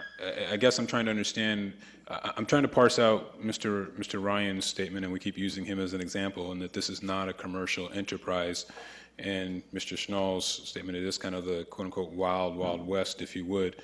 So an individual, i.e. not a commercial enterprise, right now can apparently buy a drone, fly it at will, and it's really more of a, I don't want to say moral, but he's really just looking for our tacit approval. It's something he could legally do anyway, and all we would be doing is essentially giving a kind of I guess the issue is I mean, South Orange apparently passed it. I don't know if they required insurance. Okay, I mean, if this thing crashes and hits somebody and they've approved it, is there a liability that might in some way be transferred to the township? I don't know the answer to that. What's the answer with South Orange? We did have our council look into it, and so that I think is the same thing as me having a remote truck and running into something. I mean, yes, the truth of the matter is our insurance would have to cover something. You can sue anytime for anything. I guess. I think his point is he may want to turn this into a business. I think he's trying to be very conservative and set himself up for the future. And the difference between Mr. Ryan and myself, who might just do it on a Saturday afternoon, will be different. I think he has seen an opportunity at some point, and I think he wants to be very conservative at this point. Who is Mr. Finley in relationship to this company? He is the company. Oh, okay. I checked on the internet. All right. The only thing I could say, and with all due respect to the trustee, I think it's a little unfair to just have you get this tonight and have to make a decision because of the scheduling of the event.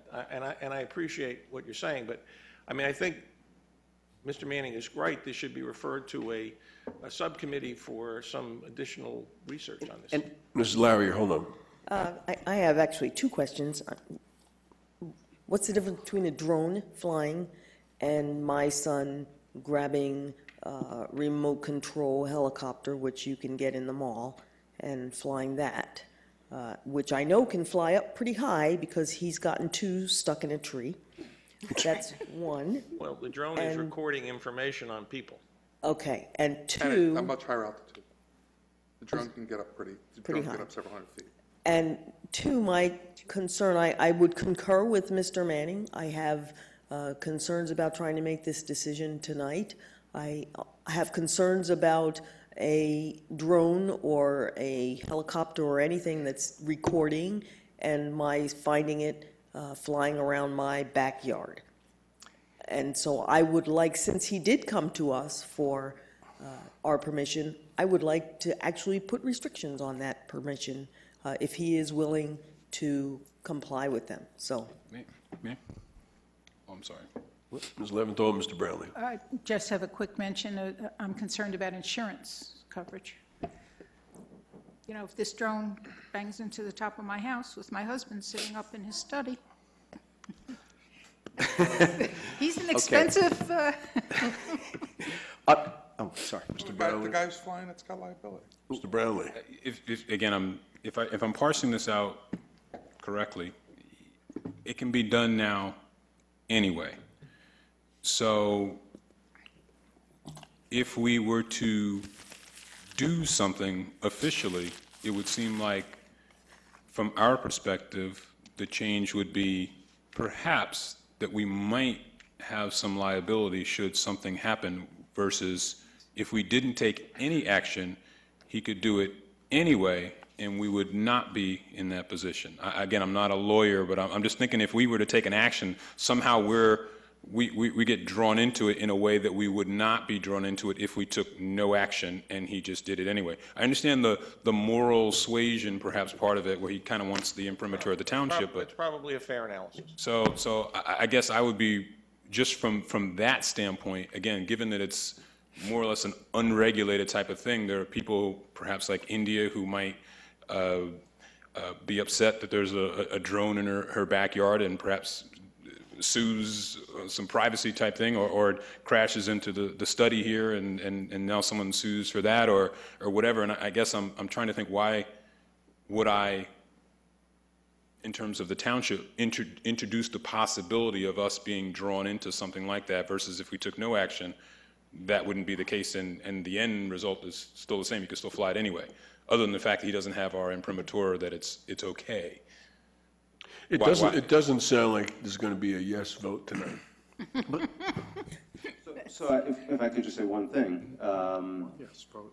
If you want to put restrictions, I mean, my desire isn't to necessarily, I'm in no way associated with Mr. Finley. He's one of the, Right. As you can hear from your conversations, this is why we're doing this. Because I think it's a very interesting topic that has perspectives around public safety and various issues. That's why that's the whole conference. If you take a look at South by South Orange, everything about it is thematically about something that's not really obvious. So there's one about, sports, and should our kids do multiple sports versus focus on one. They're all based on those themes.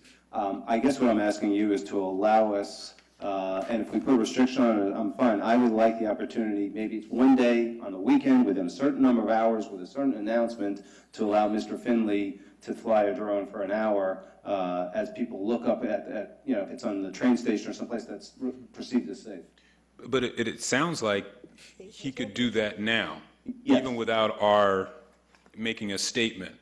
And so I guess I'm only just contrasting scenario A, which is where he does it without our taking some official quasi whatever kind of action, versus if we do. And to me, the only difference is that somehow we get potentially drawn into something where we might have some culpability. And so I'm guessing it's not so much allow him to do it, because he can do it anyway. So I'm not sure where we're coming out ahead in I don't want to say ahead is the right word, but Mr. Manning. What is it that Mr. Finley wants to do here in the Township of Maplewood? He doesn't. He wants to fly his drone, but he wants us to give him permission to do that. When? Where? To what I purpose? assume it'd be around town. But he can do it now anyway. Yeah. Correct. Right. So, So as I said, I think that the difference between, he wants to, this is potentially his business. I think down the road, I think what I want to do is a commercial, essentially. I want to use him as a performer in a commercial to promote an event at a very discrete period of time in a discrete place. What you decide to do, if you want to refer to for a policy, I think I would say makes sense. I'm asking for you guys to be able to say on a Saturday afternoon at 11 to 12 on Memorial Park. But we're not doing that. It doesn't sound like that's going to come out of here tonight. And, the FAA has given them permission to do it. They trump us on this. And it sounds like he could go to Memorial Park on a Sunday afternoon and just do it. That's right. I guess the hesitation from the majority of the Township Committee is giving him the green light to do that. He can do it. If we agree, or we set it up, or we stamp the approval of that day as a event application form, and we say, go ahead and do it at 2 o'clock on a Sunday, then we own that process and the legal ramifications of that. If he does that, then he's responsible without us. And if someone comes and complains to us, we tell them to go talk to the FAA that they gave him the approval. So I don't think you're going to get that. I think you can go back to him and tell him, as far as promoting South by South Orange, if he wants to come out and do it, he's allowed to do it and create the buzz that you're seeking. Okay. But we're just not giving him our stamp of whatever he's looking for. The drone stamp. Yes. Yeah, I guess I would almost say, like, no, just so it's not taken in a pejorative sense, we're not taking any action. It's not that we are not giving, we're just not. We're just Which is not. We're just not doing it. Certainly going forward, particularly this notion of there being a club at the school and trying to interest kids in this sort of thing, I think it would be really great to suggest to him that if he's involved in that and engaged in that and there's permission needed, we got plenty of time before the fall semester. Let's work on that. Let's work on what permissions might really be needed and work out some of these questions so that it can be an officially sanctioned program that the towns are behind at the school. That's the word I couldn't think of. Okay. Thank you for coming out.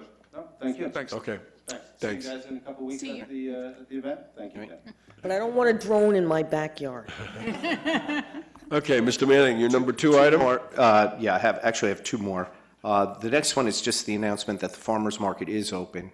It's doing very good business, although when I went there right after the downpour on Monday, people were just starting to crawl back from getting soaked. So it's there. It's Mondays, 2 to 7, and Indiana and Springfield Avenue in the parking lot. We also have now we have a food truck there that's specializes in Puerto Rican dishes, and I had dinner there the other day, and it was really good. So you might want to check that out.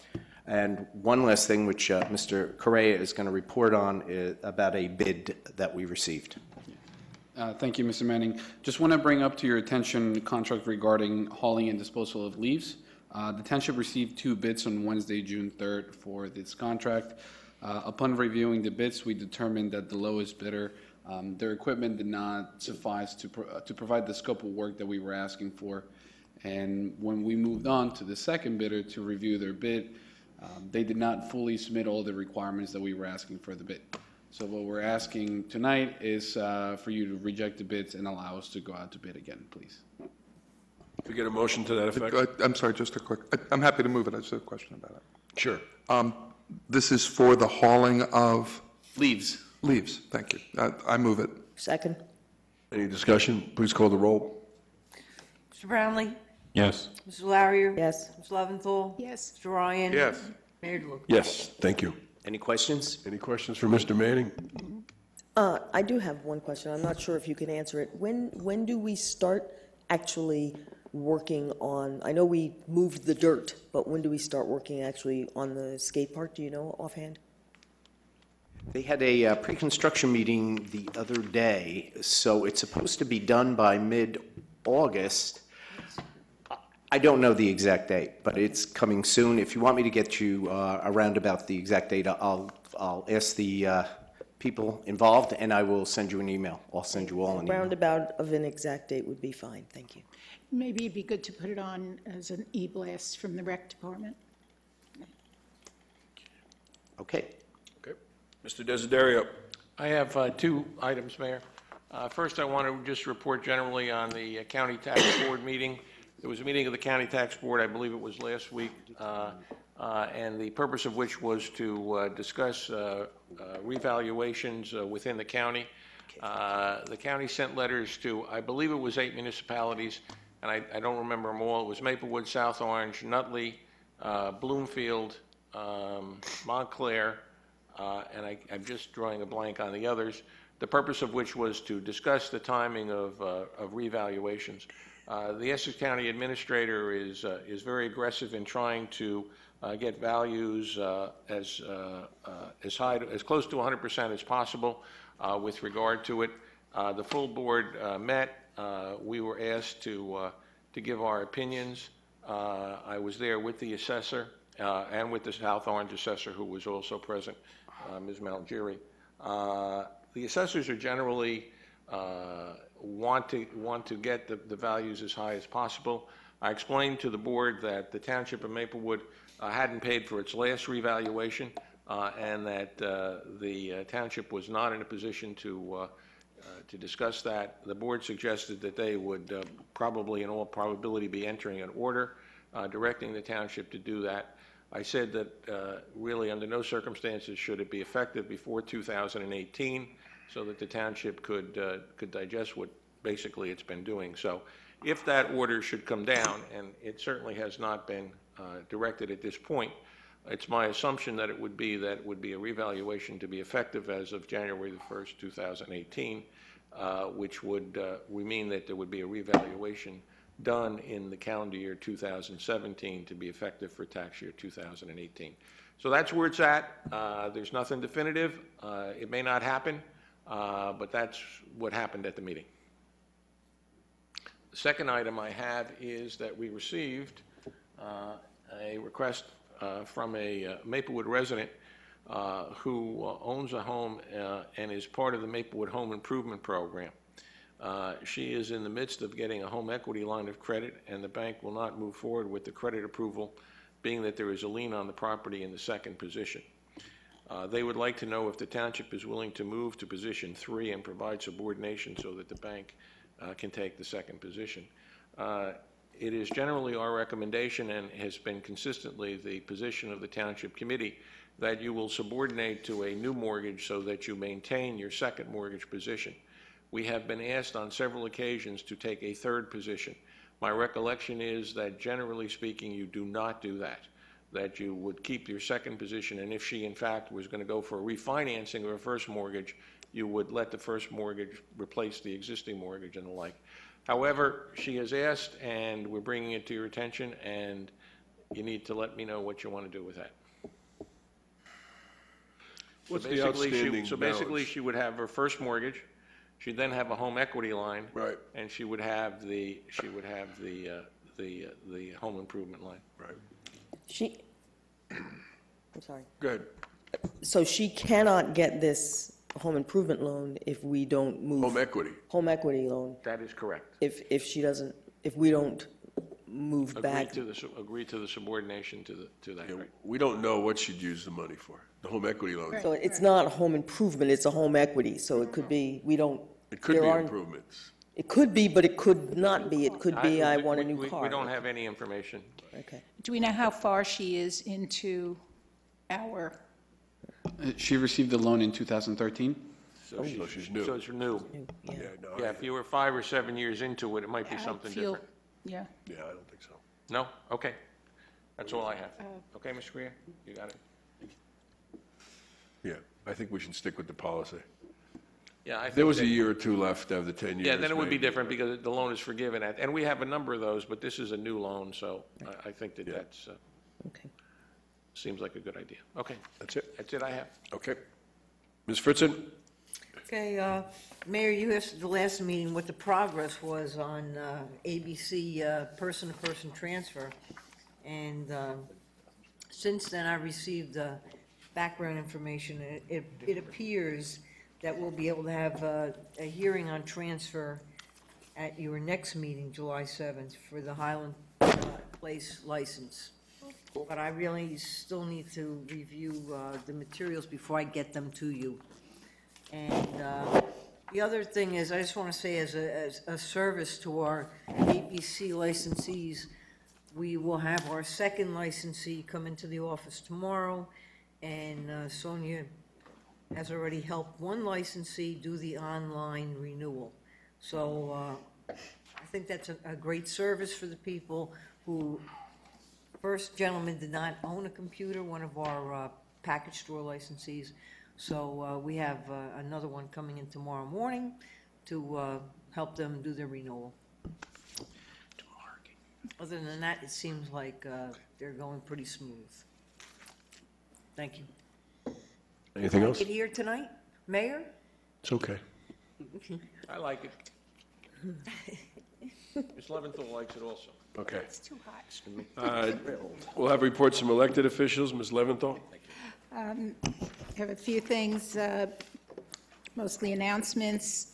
Schools for Sustainable Jersey Schools is a new program, and South Orange Maplewood School District received one of 4 statewide $10,000 grants to get their, to move forward to be certified. They are registered. 4 schools are looking at certification, although that this obviously takes time, and the $10,000 will help move that along. It's specifically geared toward recycling to make it uniform throughout the district.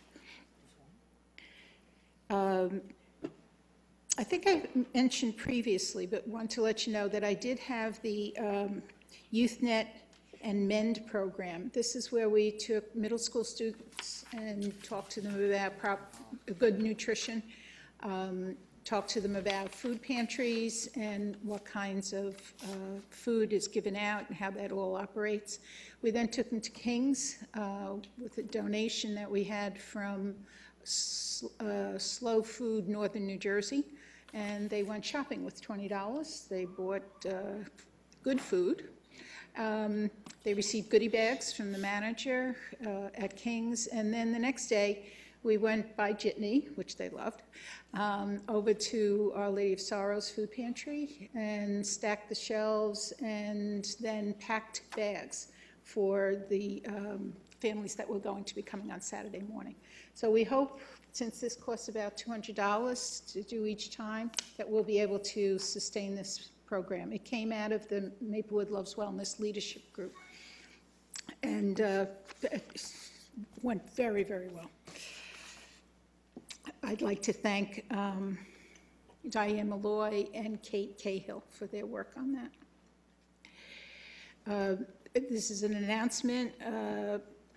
We've combined Harvest Fest, put on by the Springfield Avenue Partnership, and our Maplewood Loves Wellness, the Wellness Fest.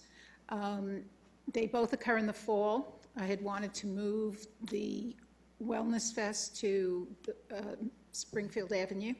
We spoke, we talked to our groups and put out a public announcement, or either that or it's coming out this week, announcing that we'll have both together. It'll be on October 10th.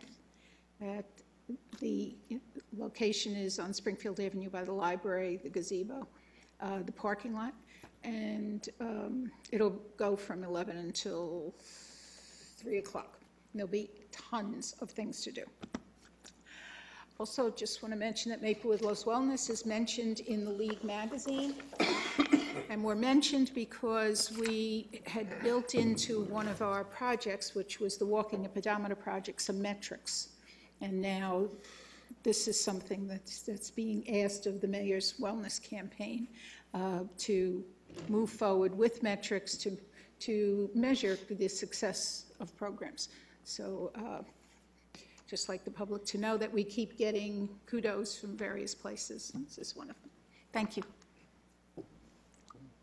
Mr. Brownlee. Yeah, just one thing. On Wednesday evening, June 8th, the South Orange Maplewood Board of Education hosted a town hall meeting on school safety. The meeting was held at Maplewood Middle School in the wake of 2 incidents in the prior week where a student brought a weapon to school, and a panel of local leaders, including Mayor DeLuca and Maplewood Police Chief Semino, gave statements to report to the community and to take comments. I think all of us were at the meeting at one point or another. I think I saw everybody. One major takeaway from the meeting was a desire to have us be more proactive in ensuring that our children are as safe as possible in our schools, and to do whatever we can to protect our children from guns and other threats of violence. And so at our last Public Safety Committee meeting on Wednesday the 10th, at Mayor DeLuca's request, we discussed the Cops in Schools program, the CIS program, which is designed to help law enforcement agencies hire new additional school resource officers to engage in community policing. The program is designed to provide incentives for law enforcement agencies to build collaborative partnerships with the school community and to use community policing efforts to combat school violence. The program itself provides a significant federal contribution for approved salary and benefits with a required match to be paid with local funds. South Orange President Sheehan Collum has issued a public statement indicating that South Orange will be applying for a grant under this program and is prepared to fund the required match for their municipal budget. And since Maplewood and South Orange have a shared school district, it's important that Maplewood be a partner in this effort as well.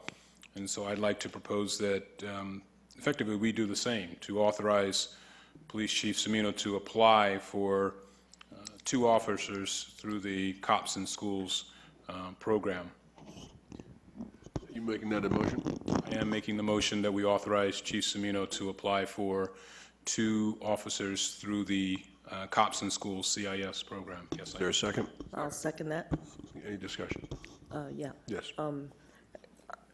Part of my report this evening was going to be having to do with the Municipal Alliance and some of the money that was not given to us by the state of New Jersey, and part of that programming that was in danger of, or is in danger of going away, had to do with some of our police officers interacting with students, and so I would welcome this in light of the fact that we have lost that money seemingly for arbitrary reasons that we're still trying to find out. So I would absolutely encourage that. It's also noting at the kind of, again, sort of the macro perspective on this. This program actually was first initially put in place by then President Clinton, and then was allowed to, as I understand it, essentially expire under President Bush, and then President Obama, over some opposition, actually got the program refunded, and so we're operating under that. We're at that stage in the process right now, so good to see that. Ms. Leventhal. We've had this funding in the past. Are the logistics the same? Is it funding for a couple of years, then we must retain Yes. the 3 officer? years. 3 years. 3 years Then funding. keep them for 1 year. And keep for 1 year. And how You have to much? keep- you have to keep the level, your staffing level, the same for 1 year. For 1 year, Yeah. yes, it doesn't have to be the individual, okay. And how much are we, or what percent are we responsible for those 3 years? I tried to look that up, and I don't see that number. Is it like last time? Yes. Yes, it is, which Okay. I'm pretty sure is 25%. Okay. Okay. The program, from everything Yes. that, the feedback that we had up until a few years ago, was that it was really very successful, and that this would be at Columbia High School, or one at Columbia and one at the middle school? Okay. All right, thank you for answering the question. Please call the roll. Mr. Brownlee? Yes. Ms. Larrier? Yes. Ms. Leventhal? Yes. Mr. Ryan? Yes. Mayor DeLuca? Yes. Thank you. And Mr. that's my Ryan. report. Thank you. Mr. Ryan. A couple of brief items. Tomorrow night, I believe we're celebrating the Hilton Neighborhood Association's anniversary, 20th anniversary. 20th anniversary. That's happening in Maple Crest Park, and it features... No. It's happening out here at the gazebo. It's happening at the gazebo, right. It features a performance by some bands from Maplewood Community Music. Oh, yeah, that way, thank you. That way. Directionally challenged. Yes, well, it's late. It features performances by the Maplewood Community Music Organization, particularly the Swingtown Band. The Swingtown Band has done a nice job of reaching out to kids in the schools. So the performance will include some middle school kids and some high school kids sitting in with the adults in the band. It'll be terrific. And I'm not just promoting this because my stepson's one of the players, but I do invite you to make sure that you're there to listen to the band. It's going to be terrific. Another thing that was really terrific was this weekend's Pride Fest and all the activities that were going on throughout the community. It really felt good to stand on stage with the mayor, Ms. Leventhal, and greet the community during Pride Fest. It was an enormous. It was a good feeling to think that this is a place that is welcoming and is open and that supports these kinds of events. And to that end, I would say that if you haven't already heard, there's an expectation that the Supreme Court is going to make a decision about marriage equality. And there are plans underway for Supreme Court Marriage Equality Decision Day.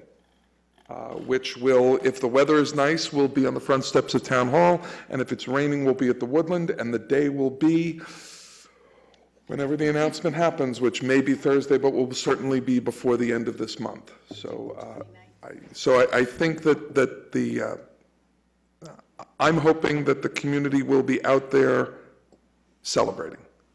But if we're not out there celebrating, we'll be out there figuring out the next step to make the right thing happen. And I hope everybody will join us there. Thanks. Mrs. Larrier? Yes, I alluded to the fact that we lost some money from the Municipal Alliance. I just wanted to report that I signed a letter this evening that will be sent to our Assemblywoman Myla Jacey, asking for her, if not direct intervention to help us get some of that money back, at least to help us get a viable explanation for why the programming that we've been doing over the course of the years and has been adequate was suddenly not. So that letter will be going to our health officer tomorrow morning, and he will send that off, and as soon as I get an answer from Ms. Jacey, or perhaps she might even be invited here to explain. So that's it. Okay, thank you. The only thing I wanted to say is this Saturday there's talk to the Township Committee, 9 a.m. at DeHart Park. It might end a little early because there's some conflict with award ceremonies for the triathlon that's happening at the pool. But we'll have a table. I'm only going to be there for the first 20 minutes because I have to get on a plane to Chicago, but the table will be on the path behind the building so that we'll be able to accommodate people who are using the park. So this is the first time we're trying it there. It was Mr. Brownlee's suggestion, so we'll see how it works. And with that, we take a motion to adjourn. So moved. So moved. All in favor? Aye. And we'll see you on July 7th, back here.